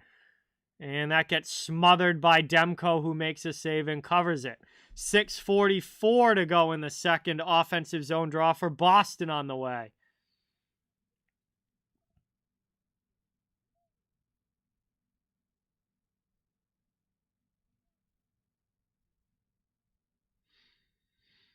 All right, no, not that this matters, but back to the last matching penalty calls. It was Oscar Steen that got the roughing, not Charlie McAvoy. And McAvoy didn't get any sort of misconduct or anything. The broadcast that I'm watching said it was Charlie McAvoy 2 minutes for roughing, but it wasn't. So it was Steen, which is why Steen was in the box. And McAvoy is back out there for the Bruins. So that threw me off because the TV broadcast said it was McAvoy that got the penalty, but then it was Steen in the penalty box. It actually was Steen that got the penalty, according to NHL.com. So I'm still kind of confused about all of that, but it looks like that's how it shook out. As that's taken back now, Canucks dump it deep. Wotherspoon takes a hit from Joshua, gets it up and cleared back out of the zone. Steen, now well out of the penalty box, chases. Canucks move it away from him. Garland's up into the offensive end. Coyle steals on the back check. Not able to get it out. He'll try again. Bumps into Garland. Canucks keep it, though, in the neutral zone. Back into the offensive end. Mantha scores for the Capitals, and now they lead 2-1. Long shot there, stuck aside by Ullmark to the corner. Miller down behind the net, played in the corner to Garland, out in front, trying to find Pius Suter. Bounces off of his skate, but the Bruins don't get it out of the zone. And that's lifted up and over everybody. Here's DeBrusk into the middle, taken by Coyle. Coyle doesn't have any help as the Bruins are in a line change. Finally plays it deep. Pastrnak gets run into there by a couple of Canucks. Comes back and gives it to Hoglander. And Hoglander plays it now up through the middle into the offensive zone. JT Miller, he loses the puck, turns it over, smashes his stick on the boards, doesn't even attempt to back check as the Bruins come up ice. Here's Pastrnak, holds it. Long shot by Grzelcyk. That's wild high off glass. They're playing the Panthers, Bruin. 4:50 now to go in the second period. McAvoy with it to the middle. Van Riemsdyk into the offensive zone, loses the puck, and it's cleared back the other way by Vancouver. Glove down by Zacha. He's next to touch it, so no hand pass. He's deep back in his own zone. 4.5 minutes to go in the second period. Taken by Myers. Canucks come back the other way. Bruins stand him up at the blue line. Frederick back out there, over the line into the offensive zone. Dumps it in deep. Lauko goes in against Myers, lays a hit. Frederick comes across against Amon. Rubs shoulders with him. Forces a little cycle play. Canucks have it now. And that one dumped around. Deflected away there by the Boston. Lauko out of the zone. Pass over Geeky's stick. Garland comes back the other way. He gets run into the sidewall right in front of the Canucks bench. Long stretch of play here now without much going on for whistles. Really cutting the time down in this period. 3:40 remaining as Heinen gets hit. Boy, this still, even though it's 4-0, this still has the physicality of a playoff feel to it, where every check in this game is being finished. It still has that playoff feel. Steen gets absolutely hammered there by Joshua. Chance there, saved by Ullmark on Dakota Joshua. The hit forced the turnover, and then he got a good scoring chance, but Ullmark blockered it aside. Another sharp angle shot. Shoulder saved by Ullmark. Ullmark getting into it now as Joshua was in his crease. Forbert's out there for the Bruins, so he should be policing that. Big hit there now on Garland by Steen. Boy, the physicality has not let up in this game. Garland gets knocked down by Boquist. Bruins have it. D to D. Forbert with Wotherspoon. Wotherspoon settles down behind his own net. No pressure coming from the Canucks. Waiting for an open passing lane to try and start the breakout. 2:25 here in period 2 remaining. Played up now by DeBrusk. Speed through the neutral zone into the offensive end. Trying to get a pass back to the middle for Marchand, but it's taken away by Vancouver. They go the other way. McAvoy plays it up. Taken by DeBrusk again. Pass over to Marchand. Fires one into the glove. Demko makes a save on that one, and we get another whistle with 2:03 to go in the second. Marchand has words with one of the Canucks. And we're going to head now to our final commercial break of period number 2. Bruins still up 4-0. Also, as Jeremiah said in the chat, Barzell has scored for the Islanders. They now have a 2-1 lead over Tampa Bay.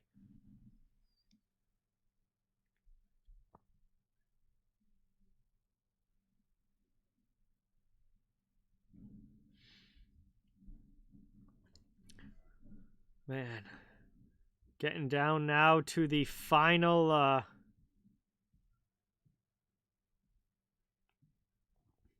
final couple minutes here of period number 2.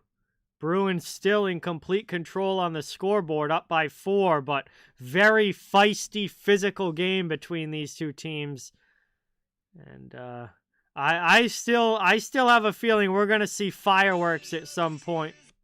We're going to see fireworks at some point between these two.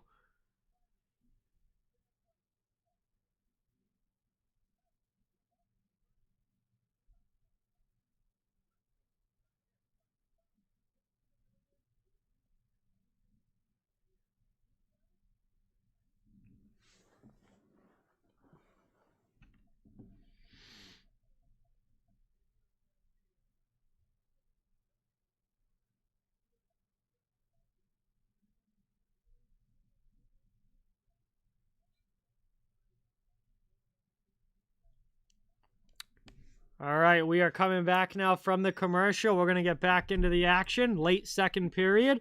What is going on, Andrew? Welcome in.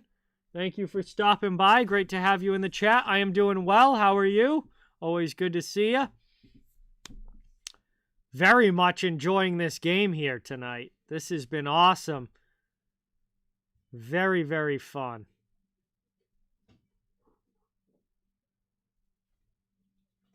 Off the face-off, Bruins keep it in. Out high, shot through traffic, deflection. Marchand not able to get that rebound as it popped up into the air.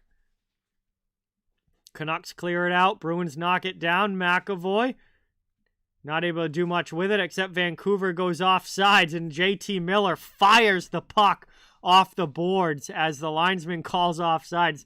Boy, Vancouver is visibly showing their frustrations now. It started back earlier in this period, but it's gotten progressively more and more visible as this period's gone on. I mean, they are slamming sticks, firing the puck off the boards, just visibly frustrated in this game. Hey, that's awesome, Andrew. I hope you have a great time. McAvoy takes it back now for Boston off the draw. Not able to clear it out of the zone, however. Vancouver trying to get another shot at it in the offensive end.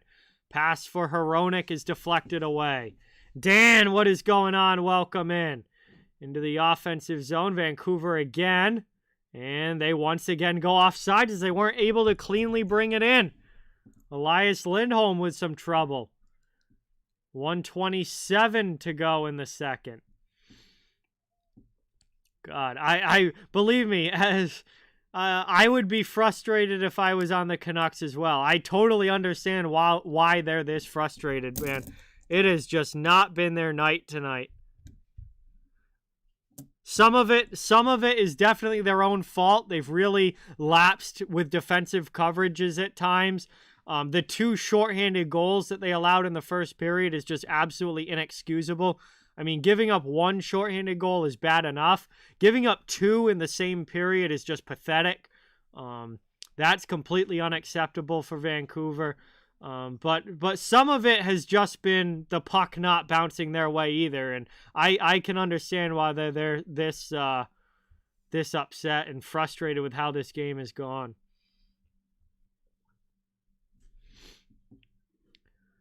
Down low now, Lauko gets driven to the ice. Hronek in the corner. He takes a hit from Frederick. Gets it out of the zone, though. Bruins try and carry back in. Canucks send it right back out. 40 seconds to go here in the period. Moved across. Played by Lindholm. Back to Carlo. Carlo up the wall. Chipped by. Canucks come back the other way. Hey, Brody, what is going on? Welcome in. Thanks for stopping in. Good to see you. That's cleared out by the Bruins. Final 20 seconds. And Vancouver ices the puck. So again, 15 seconds left in the period, and Vancouver ices the puck. This is a kind of thing that I get it. They're frustrated. And I would be frustrated too, but it's also a thing where they're shooting themselves in the foot. Like, they didn't need to ice the puck there. That was a very unnecessary icing. And now they're giving Boston an offensive zone face-off with 15 seconds left in the period. Like, some of it has definitely been their own doing, but it's also very frustrating. Believe me, I've played in games like this where you're just angry and just want to snap your stick in half because of the way things are going. Bruins keep it in the offensive zone. Shot by McAvoy wide. Final 5 seconds. Pastrnak takes it from Zadorov. Puck ends up along the boards. And both teams just watch the clock bleed down to nothing. Second period is over. We've got 40 minutes down. 20 minutes of action remaining. And Boston with 2 goals in the first period, 2 goals in the second period. They have a 4-0 lead heading into the final frame. But we are going to have some time now to hang out and chill in the chat while we wait for this third to begin.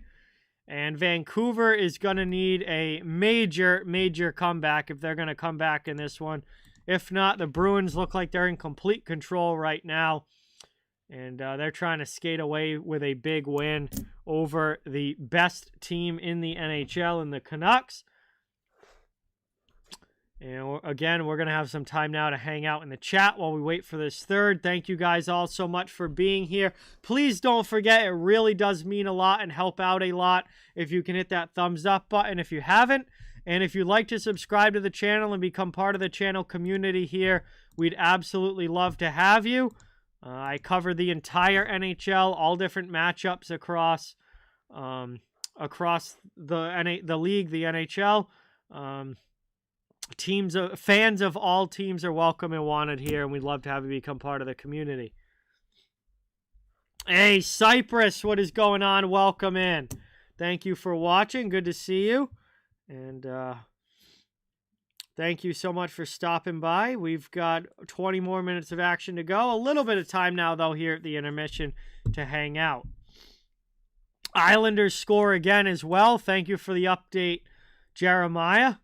Isles up 3-1 now over Tampa Bay. Carolina has taken a 4-2 lead over Colorado. Philadelphia continues to lead Winnipeg 4-0. Jets, boy, not the kind of game they were hoping for. Calgary with a 2-1 lead still over the Devils, and the Panthers and Capitals tied up 2-2. That's probably the best game so far tonight going on. That one's all even heading into the third.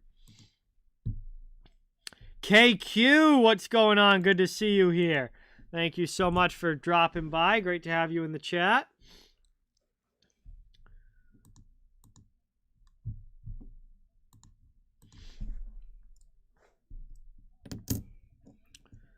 We're getting ready for third period action between the Canucks and Bruins. It's not close on the scoreboard, but boy, has this game been physical, which has kept it very, very entertaining.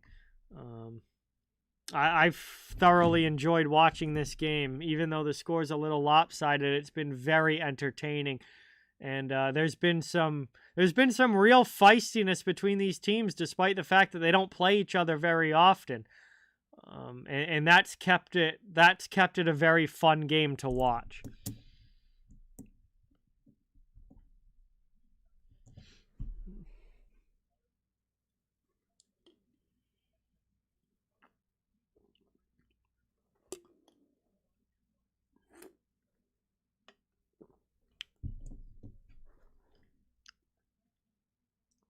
Yeah, Jeremiah. The last two games for the Jets have been brutal. They're in danger of, looks like, down by 4 heading into the third period. Looks like they're going to lose their third straight game tonight. And the last two have been absolutely horrific. They lost 3-0 to Pittsburgh 2 nights ago. And now they're down 4-0 tonight to Philadelphia. I get it, they're on the road and whatnot, but holy cow. That's a brutal start to your post-All-Star break schedule. Hey, what is going on, Barry? Great to see you. Thank you so much for being here. It's awesome to have you in the chat, as always. Yeah, the Bruins have been polar opposite tonight as to how they played Tuesday against Calgary. I mean, Calgary was a horrific game for the Bruins Tuesday, and they have certainly made up for it with the way they've played tonight. This is the Bruins team that you want to see on a game-to-game basis.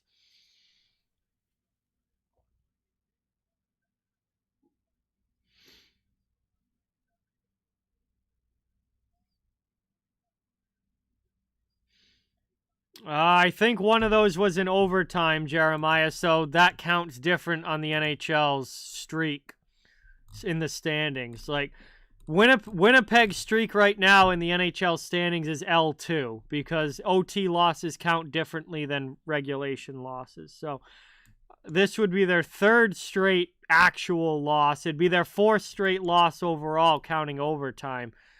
But their official league statistic streak would go to L3.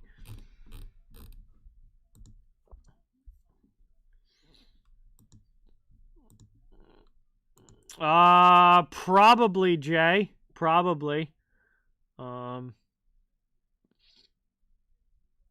I mean, I don't know when, but at some point, I mean, the league's not going to contract. It's only going to expand. So at some point down the line, I think they will. I have no idea when, but if they've got ownership that wants to bring a team there, and if they've got an arena, an NHL-sized arena, then at some point, I would bet that they will get a team.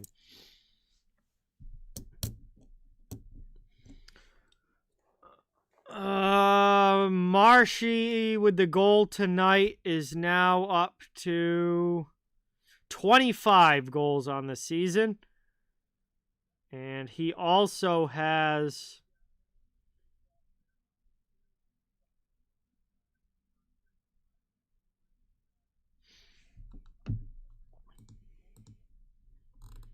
Jeremiah, I have NHL.com up right in front of me. Like, I'm looking at it right now. The Winnipeg Jets are 30-13-5. They are 5-4-1 in their last 10 games, and their streak is L2. I'm on NHL.com right now.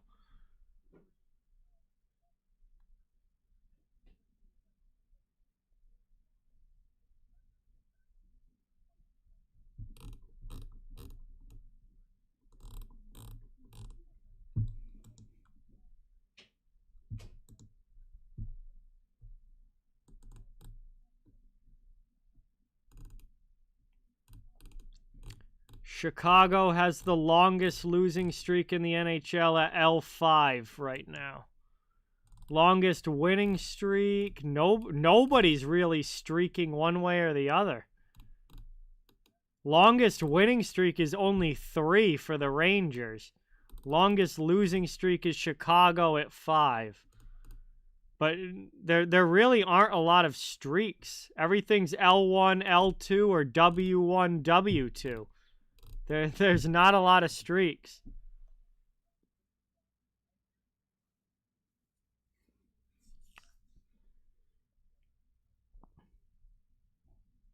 Damn it, that's not what I wanted to hit. Yeah, Bleacher Report must count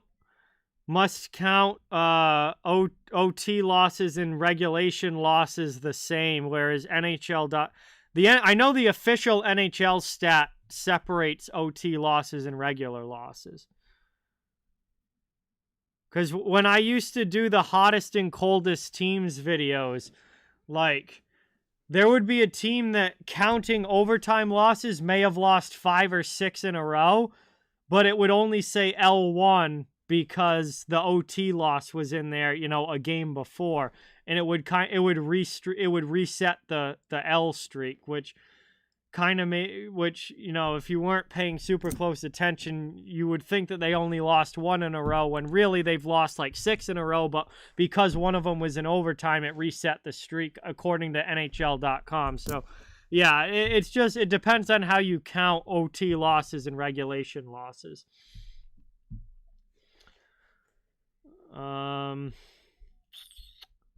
Yeah, Edmonton did win 16 in a row, and then they lost last game to Vegas. So guess what?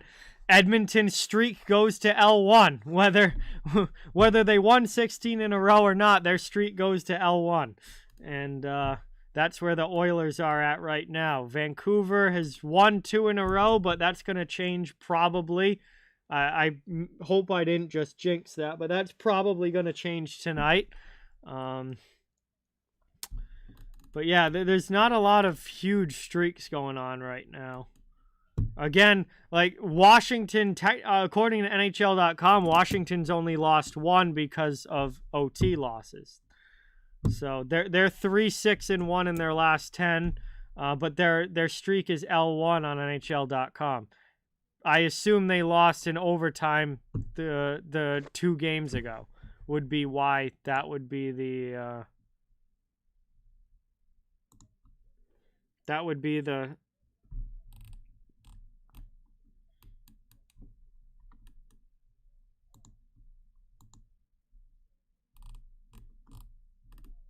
Yeah, their last game of January, they lost in overtime to Dallas. So that reset the L streak on NHL.com standings, and now it looks like they are L1. But really, they've lost more than that with the overtime losses. Anyway, we're kind of pointlessly battling over losing streaks here. Nonetheless, it's been whatever the losses are, it's been really bad the last few games for the Winnipeg Jets. Whatever number you want to put, it's really bad for the Winnipeg Jets the last few games.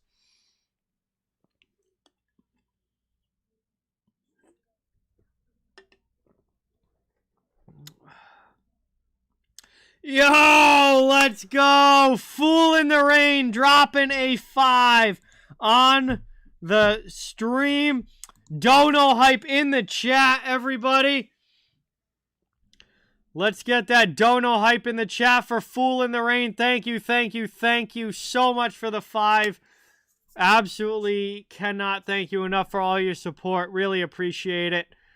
And yeah, it's absolutely awesome. And yeah, this has been a fun game for sure, especially as Bruins fans. This is what we wanted to see tonight.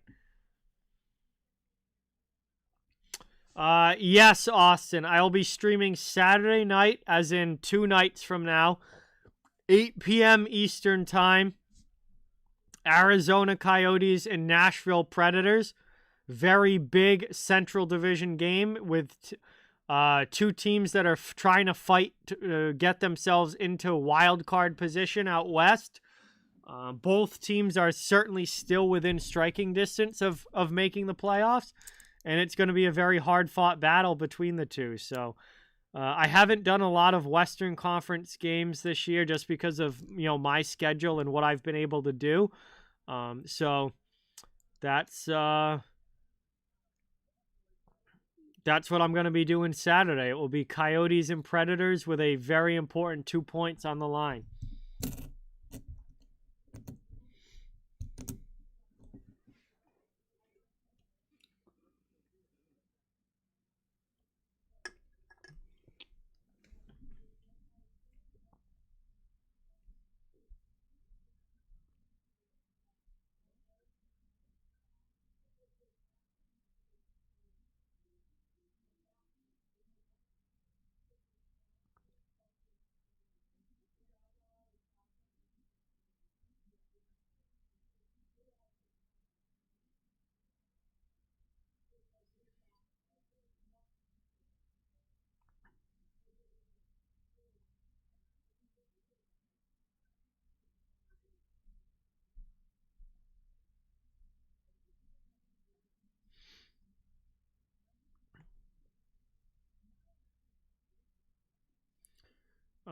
So yeah, Saturday will be my next stream. I'm not sure about after that. I should be able to get one in, I think, next week at some point. And then I have my on-call for work week coming up. So I obviously won't be streaming when I'm on call. And then towards the end of February, I definitely would expect one more towards the end of February as well. Maybe on like maybe the weekend of the 24th, 25th, or maybe like the 27th. I'm not sure yet, something like that. But I certainly would expect one more come the end of February as well.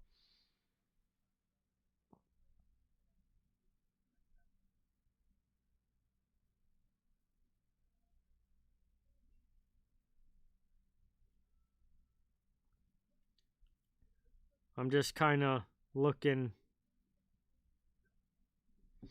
Ooh, I'm looking at the schedule for the end of February. There are some games that are catching my eye, no doubt. There's some that could definitely be fun. So we'll see, but I won't know that for sure until the end of the month. But again, like I'm gonna basically be doing one stream a week, pretty much. That's the schedule. And then obviously there might be some weeks where I don't do a stream, but then I make up for it with like a weekend stream, before or after or something like that. But expect somewhere around 4 streams per month for me. That's pretty much what I want to do. Give or take one here or there, maybe 1 month I'll only get to do 3, but then another month I'll do 5. Like, not saying it's going to be exactly 4, but around 4 per month, give or take. I believe we are through the intermission now. We're going to be starting third period action. And I am A-okay with that. I don't want to be up too late. I've got work tomorrow, so.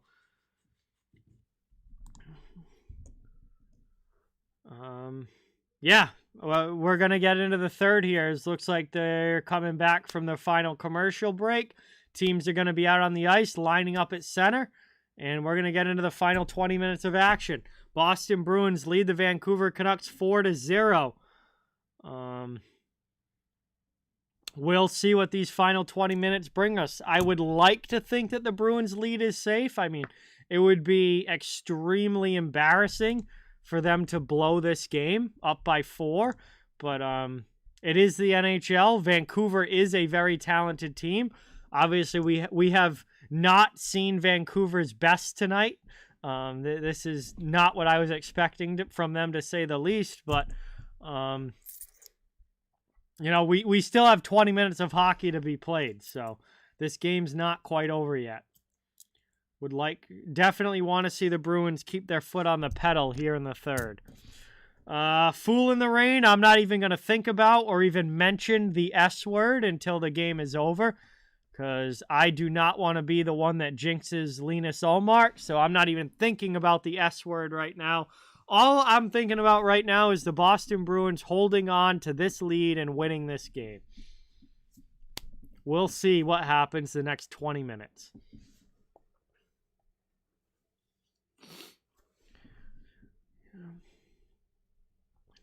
Here we go. Teams are out on the ice, lining up at center.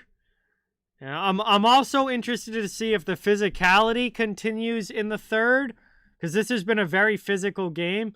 Does that continue in the third and these guys can keep going at each other? Or does Vancouver basically check out, realize that they've lost this game, and just say, we'll go on and, see you guys in a couple weeks? Because they play again later this month.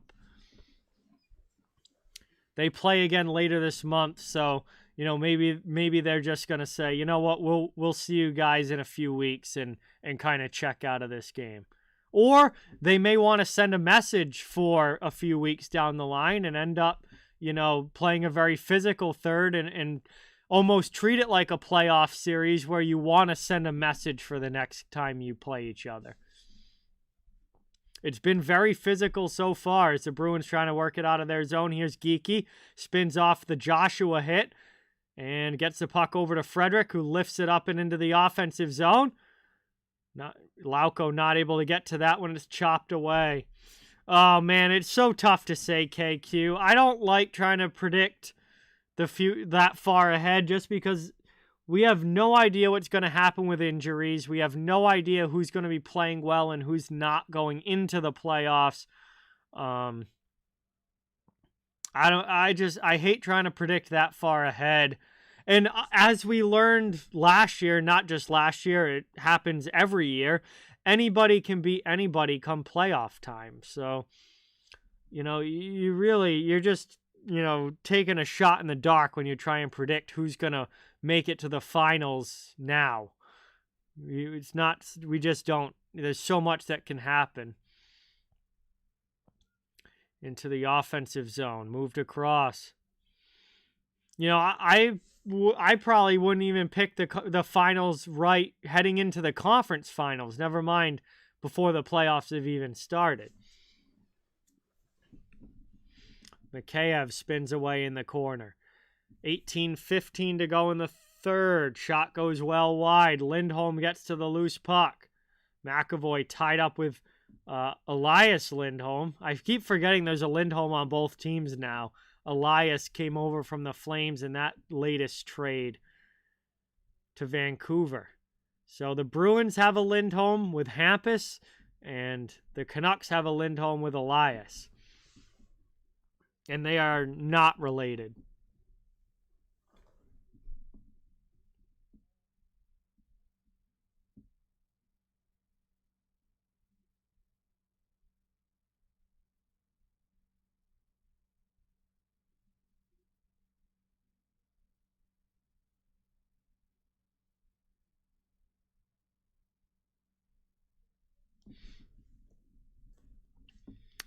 Yeah, I mean, one major injury, especially an injury to a goaltender, KQ, could completely reshape the playoffs and, how far teams are able to go. Here's Hughes, pass up. Canucks into the offensive zone. We're already 2.5 minutes into this third.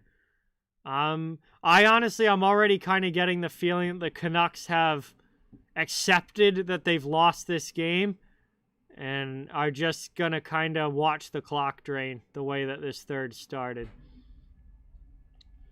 I think that they're kind of packing it in and just saying, you know what, we'll see you guys in a few weeks. Cross it goes now, down low. Dakota Joshua behind the net. He's played a lot tonight, and he's been good. He's been very physical. He's been hard in on the forecheck. He's gotten some chances at the front of the net. I'm sure he's got at least a couple shots on goal. I haven't looked at the stats, but Joshua has had a decent game for Vancouver, where not too many guys have. Chance out in front again. There's Suter, not able to get a shot off as the Bruins break it up defensively. 16.5 to go now in the third. Yeah, very, not a lot of whistles so far here in the third. Very free-flowing period. Lots of just dump-ins and dump-outs. And watching that clock burn as we're already, it feels like this period just started. We're already 4 minutes in. I did not watch All-Star Weekend, Andrew. I didn't see the skills competition or the game. I didn't watch any of it. Brought up now, McAvoy into the offensive zone. He drives wide, wraps it around, bounces one off of a skate, and it rolls in on Demko, who covers it up with you get a whistle. 15:49 to go in the third.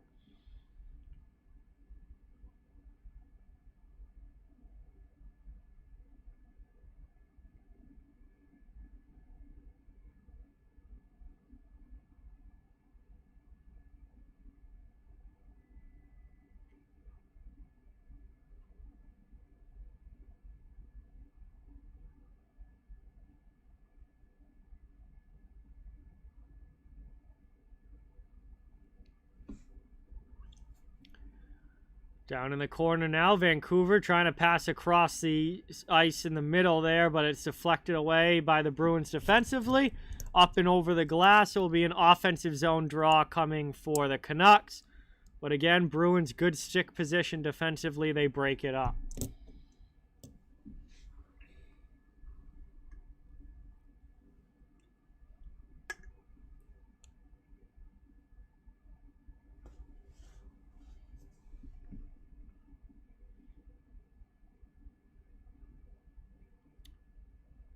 Back out high, deflected through the middle. Here comes Boston. Pastrnak chased away by Myers. Spins back, keeps possession, and then just dumps it deep.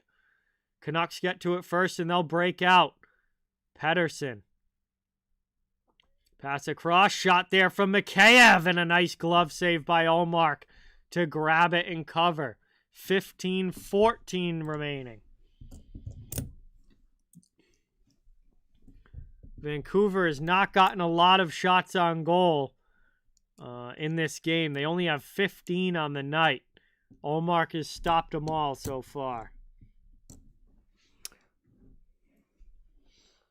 Yeah, I actually have a pretty busy weekend coming up, Andrew. I'm going to the Providence Bruins AHL game tomorrow night. Saturday, I am going fishing with Brody in the morning, because it's going to be really nice here on Saturday, almost 60 degrees. So it's going to be really nice Saturday. We're taking advantage of the weather. And then obviously Saturday night I'm streaming, and then Sunday is the Super Bowl. You know, me and all my friends are going to Josh's for the Super Bowl Sunday. So I do have a pretty busy weekend coming up. Taken now by Wotherspoon, D to D, Forbert. Bruins out of their end, over the red line, into the offensive zone. Boquist takes a hit, dumps it to the corner. Trying to come back the other way, Hughes. Hoglander gets it out. Canucks are into the offensive zone, but they're offside. Garland was ahead of the play. And again, more frustration for Vancouver here is they had a good break into the offensive zone, but Garland was ahead and offside, so blows the play dead. It's going back out for a face-off. Hey, Rob, what's going on? Welcome. Yeah, I think I'd have to go back and look, but I do think the Bruins' record in games that I've streamed is very good. I don't know it exactly off the top of my head, but this season I do think the Bruins' record is very good when I've streamed them.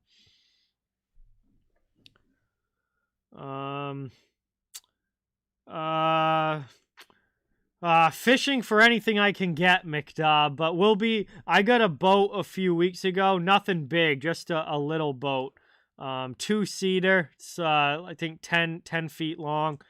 Me and Brody are going to take that out for its first spin, Saturday, so, I don't know if we'll catch anything, we'll see how it goes, but, We'll be out on the water at least for a little bit. The weather's going to be really nice.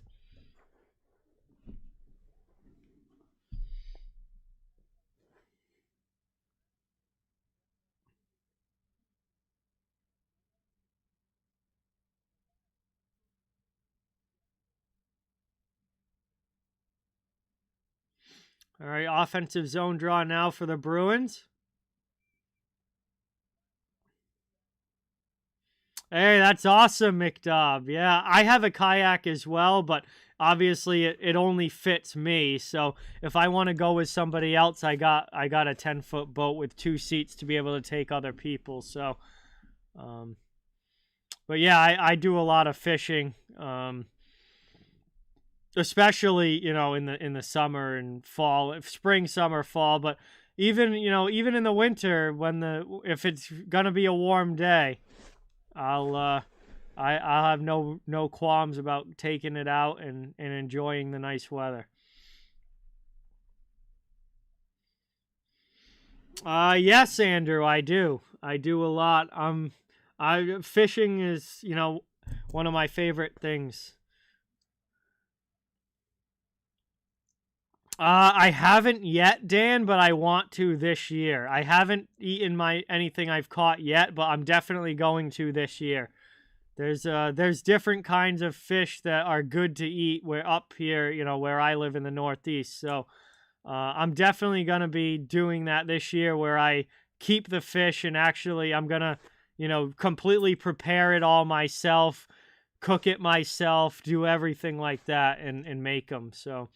I'm very excited to try that because I haven't done it before.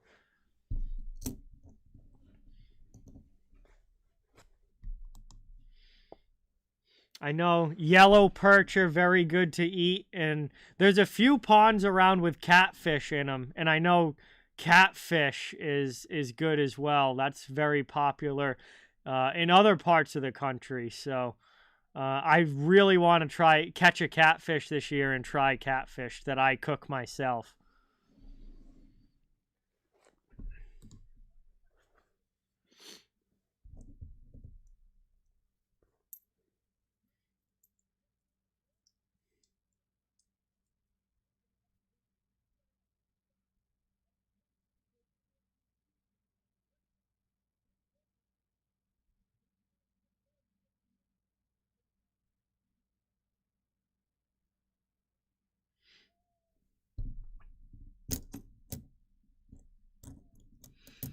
All right, Nikita Zadorov went to the penalty box there during that last commercial break for tripping. So that's going to put the Bruins on the power play. I think there's been like 3 or 4 tripping calls in this game. It's been a very popular penalty tonight. But Bruins setting up shop in the in the offensive zone on the man advantage, trying to extend the lead to 5. Marchand down low, in front, pass across. Shot there by Pastrnak. It goes high off glass.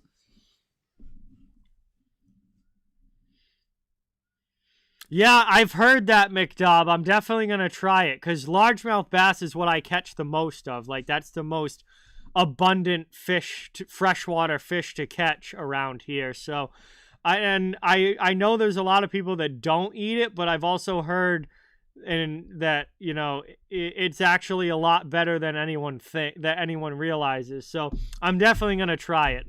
Listen, I'm when it comes to eating stuff, I will try almost anything. I'm not shy about it. I've eaten a lot of wild game and tried a lot of different, you know, I guess you would say like not unconventional meats and stuff that, you know, you don't go to the grocery store and see. So I'm down to try pretty much everything.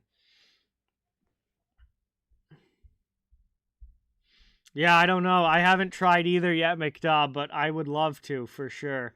I'm definitely going to try largemouth this year. I'm going to get a yellow perch at some point and try that. Again, I'd love to get a catfish because I know catfish is popular to eat. We'll see. Definitely going to try and have a fish fry at some point and try them all out. Bruins setting up shop again, really just kind of passing the puck around, trying all kinds of cross-ice passes here. Pasta finally blasts one on. And nice save by Demko to keep it 4-0. I don't know what would count as the craziest thing I've tried. Alligator is good. I don't know where that would rank on list of craziness, but I've tried alligator. That's good. Yeah, I might have to do an on-stream fish fry, Jay. Yeah. Final minute of the power play here. Bruins back up ice. McAvoy's into the offensive zone. Boston goes off sides. It will get whistled dead. I'm trying to think of like weird stuff, I guess. But I've eaten moose. I've eaten elk. Obviously deer. I don't even count deer as like as strange or something that's non-conventional. Venison is phenomenal. And abundant up in these parts. For anyone who hunts, you know, deer is pretty abundant. Chance in here. DeBrusque bounces off of his skate. He takes it deep. 40 seconds to go on the power play. I guess alligator would probably be considered the strangest thing I've eaten. But I liked it. I thought it was pretty good. Brought up now. There's a shot. Oh, glove down by Ullmark. He's trying to keep the play going. He does. But Vancouver takes the puck away and back down it goes. 14 seconds to go on the power play. Bruins running out of time. Don't think they're going to do much.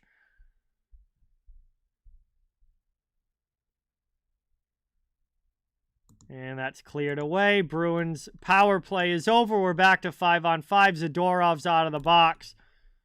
Canucks have it now, offensive zone. Not able to keep it there, though, as Forbert's going to go up the wall and all the way down for Boston. No icing on the play. Hronek back to get it with Boquist chasing. 11:25 to go here in the third period. Bruins still up 4-0.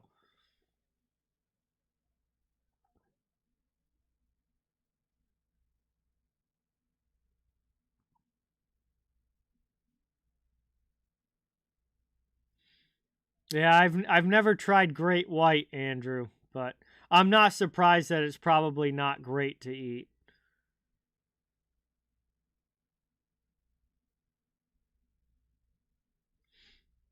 Islanders up 5-2 now. Wow. Looks like they're doing pretty well tonight against Tampa. That's a big win for them in the playoff race. Canucks back through the neutral zone. Dumped in from the red line. Forecheck coming. Physicality from the first two periods has not carried over here into the third. Again, I figured, I had a feeling that was probably going to happen. I think Vancouver's kind of checked themselves out of this game. The Bruins aren't gonna, rev anything up physically up 4-0. They have absolutely no reason to. I mean, they'll obviously defend themselves and their teammates if they need to, but they're not going to go out there and start anything. That would have to be the Canucks at this point, and it doesn't seem like Vancouver's overly interested in doing that. They're kind of checked out here, and I think it's just going to be see you guys on the 24th, and we'll try again. Because they play later this month, as it's off of Lauko's skate. Very sloppy third period here for both teams. And that goes, I guess, I'm kind of thinking out loud here, but that goes right along with what I just said of these teams are kind of checking out of this game. This game's over. Vancouver doesn't seem to be pushing overly hard to score and tie it. Bruins obviously perfectly content just watching this clock tick down up by 4. And it's been a very sloppy third. Pucks bouncing around a lot. Not a lot of crisp plays. Just kind of dump and chase back and forth. Rim the puck up the wall. Send it back the other way. Like they're just clock watching at this point, trying to get this thing over with. 9 minutes to go. Yeah, nobody wants to get hurt in a meaningless cross-conference blowout game either. That's very true. Yeah, I thought, maybe the Canucks would want to send a bit of a message here, but if it was a rival divisional opponent, maybe they would. If it was Edmonton or if it was Vegas or LA, maybe they would. But against a cross-conference game that really doesn't mean a whole lot when you look back at the end of the season, it's kind of pointless. And it's not a playoff series. Like, if this was a playoff series and you were down 4-0 and you would be sending a message for the next game at this point. You would be very physical, but this isn't a playoff series. I don't want to say completely meaningless, but fairly meaningless middle of the season, regular season game. It's not something where you're going to go out of your way at this point. There's a shot that goes wide. Bruins have it. Can't keep it in the zone. Yes, they do. Wotherspoon with a nice play. Canucks take it back in their own end. Hughes behind his own net. Skates it out. 7:35 to go in the third. Luckily, the clock is moving rather quickly here. Hoglander takes a hit from McAvoy. Covered up by Ullmark as it's thrown in on net. And 7.5 remaining. We're going to go to a commercial break. Bruins continue to lead 4-0. And like I said, very sloppy third. Both teams seem to just want to get this one over with. Hey, what's going on, Jamie? Welcome in. Thank you so much for watching. It's great to have you here. I hope you are doing well. I'm doing good. And enjoying some hockey here tonight. A very good showing for the Bruins, especially after the stinker they put up Tuesday night against Calgary. This was the kind of game the Bruins needed. And they got it. So, yes, Rob. Yeah, Sam. Another great YouTuber. He's big into Boston sports. I've actually met him in person at a Bruins game a couple years ago. And, yeah, Sam's awesome. So, say hello to Sam from me. And I'm sure he's streaming this game as well. I know he streams most of the Bruins games.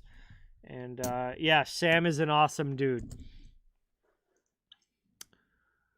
Yes, I will be live Saturday night for a Western Conference battle between the Coyotes and Predators, trying to get themselves into wild card position out west. So a pretty important game between those two in the playoff race, and it should be a fun one. Saturday night at 8 p.m. Eastern Time.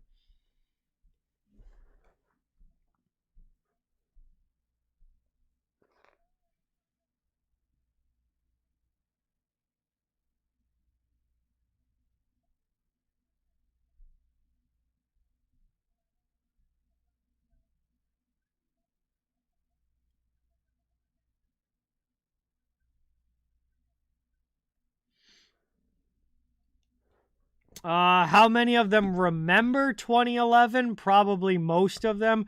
How many of them were in the NHL in 2011?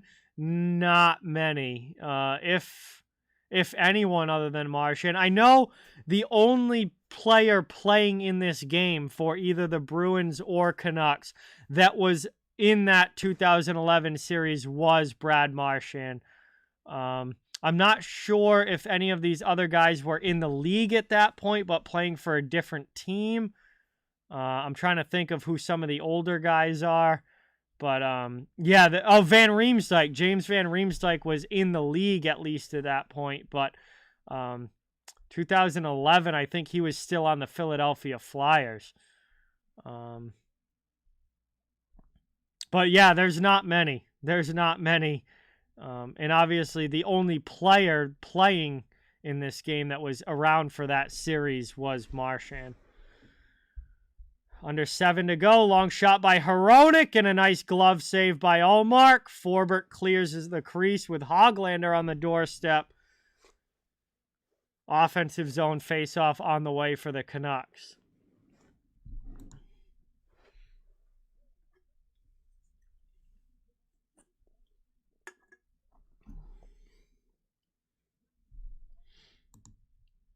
Yes, I believe so. That's close, Bruin. I forgot because Shattenkirk's not playing tonight.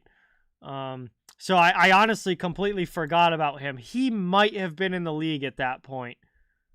I think Shattenkirk might have been with the Blues by that point. If not, that was right around the very end of his college career.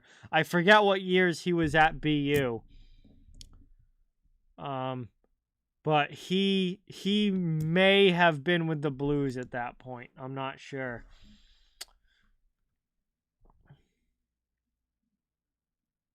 That's cleared all the way down.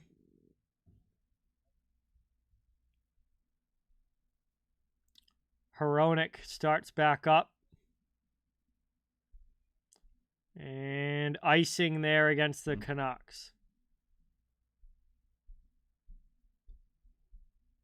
6:02 left here in the third. Game still 4-0.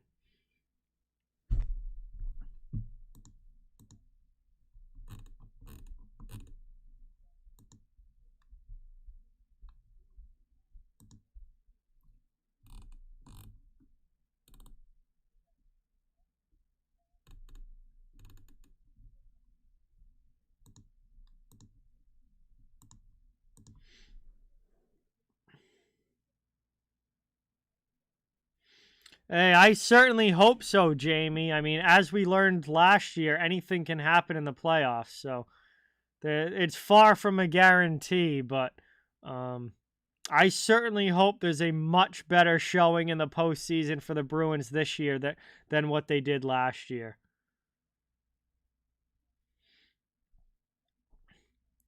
Shot there from DeBrusk gets ripped wide. That's out of the zone. 5.5 to go.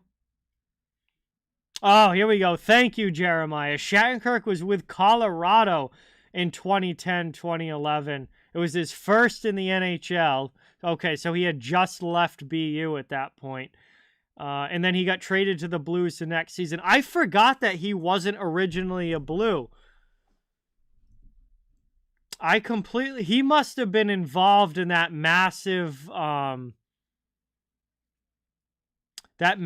Blues Avalanche trade that involved, oh God, who did that involve? It was like, wasn't Chris Stewart a part of that? And there were some other guys who were a part of that. Maybe it was a different trade that I'm thinking of.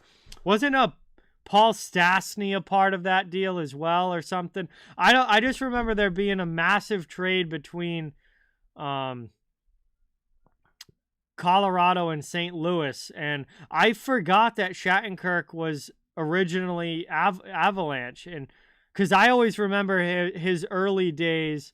I always remember his early days as him being in St. Louis and him, him spending the first prime parts of his career with the Blues, but he was originally with Colorado and then got traded. I may be thinking of two different trades, though. I don't know for sure. Kevin Shattenkirk trade. I mean, this game's over, so I'm gonna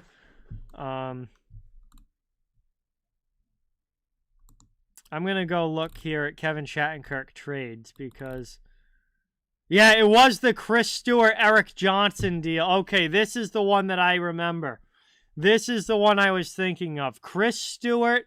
It wasn't Paul Stastny, though. Stastny must have been later down the line with what happened there. But the Avalanche traded Chris Stewart and Kevin Shattenkirk along with a second-round pick to St. Louis in exchange for Eric Johnson, Jay McClement, and a first-round pick. Then there was another deal too between the two teams, I think. That was also like a pretty big deal when it happened.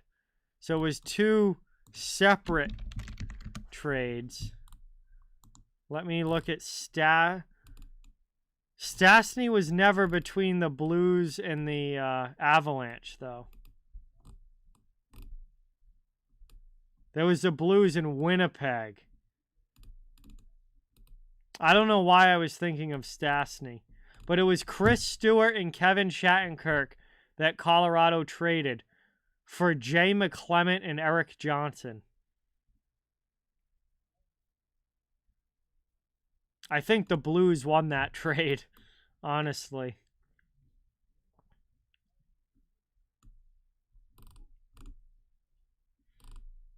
I don't know why I was thinking of Stastny. Not sure. Anyway, that was a tangent anyway. Going off track here is clock continues to tick down. 3 minutes now to go in the third. Shot in there. Oh, Vancouver with a good chance. Just ripped wide from Mikheyev. Bruins clear it out. Now they're up ice into the offensive zone. Here's Pastrnak breaking in. Good job getting back by Hughes, though, not to allow a shot on goal. I certainly don't think it's going to be like last year, Jamie. Mostly because the Bruins used a lot of their assets at the trade deadline last year, so they don't have the assets to be able to make moves like that this season. I think if anything, it's probably going to be some minor depth moves. Like they might try and add like a third line center type guy, and maybe a depth defenseman as well. But I certainly don't think you're going to see the big splash moves like Bertuzzi and Orlov that you saw last year. The Bruins just, they used up what they had to make those moves last year. They aren't going to be able to do that kind of thing again, in my opinion.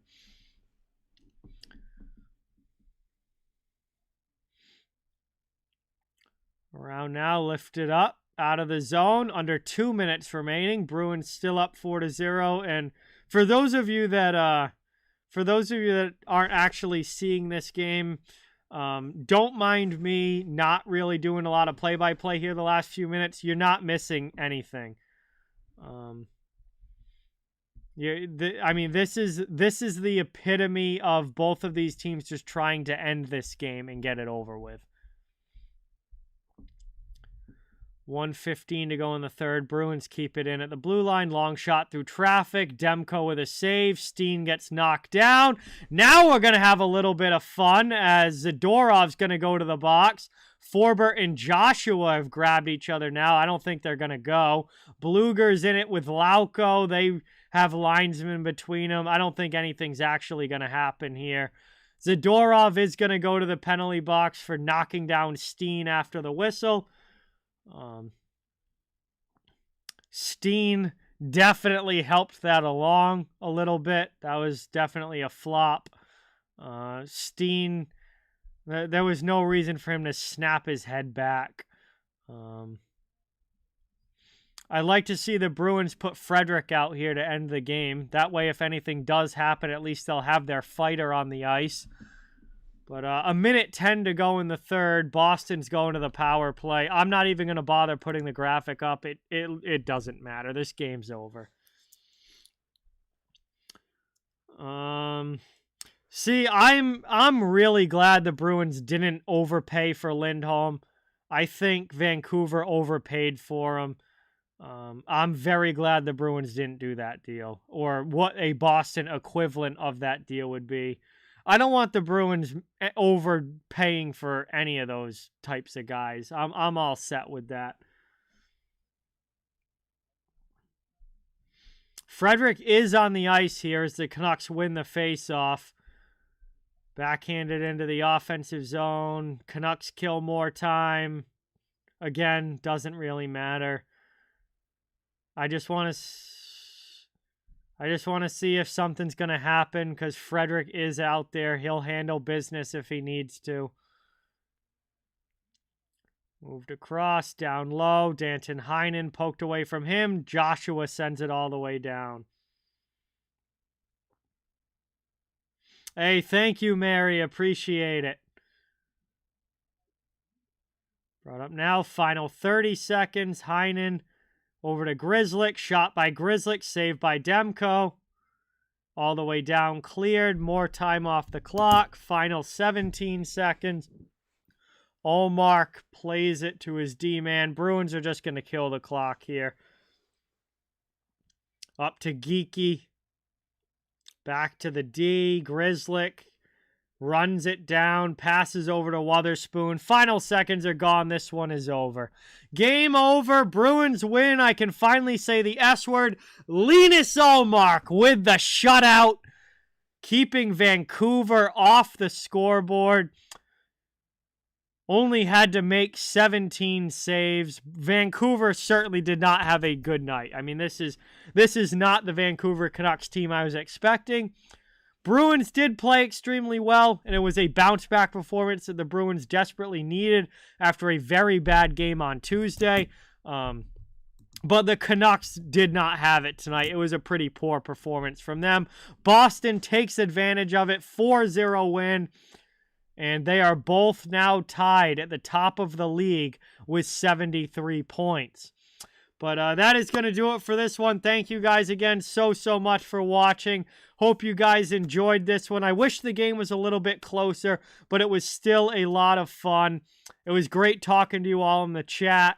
And don't forget, I'll be right back at it Saturday night for the Coyotes and Predators in a game that has a lot of importance as far as the Western Conference playoff race. So that's an important game for both of those teams trying to get into a playoff spot. So should be a fun one.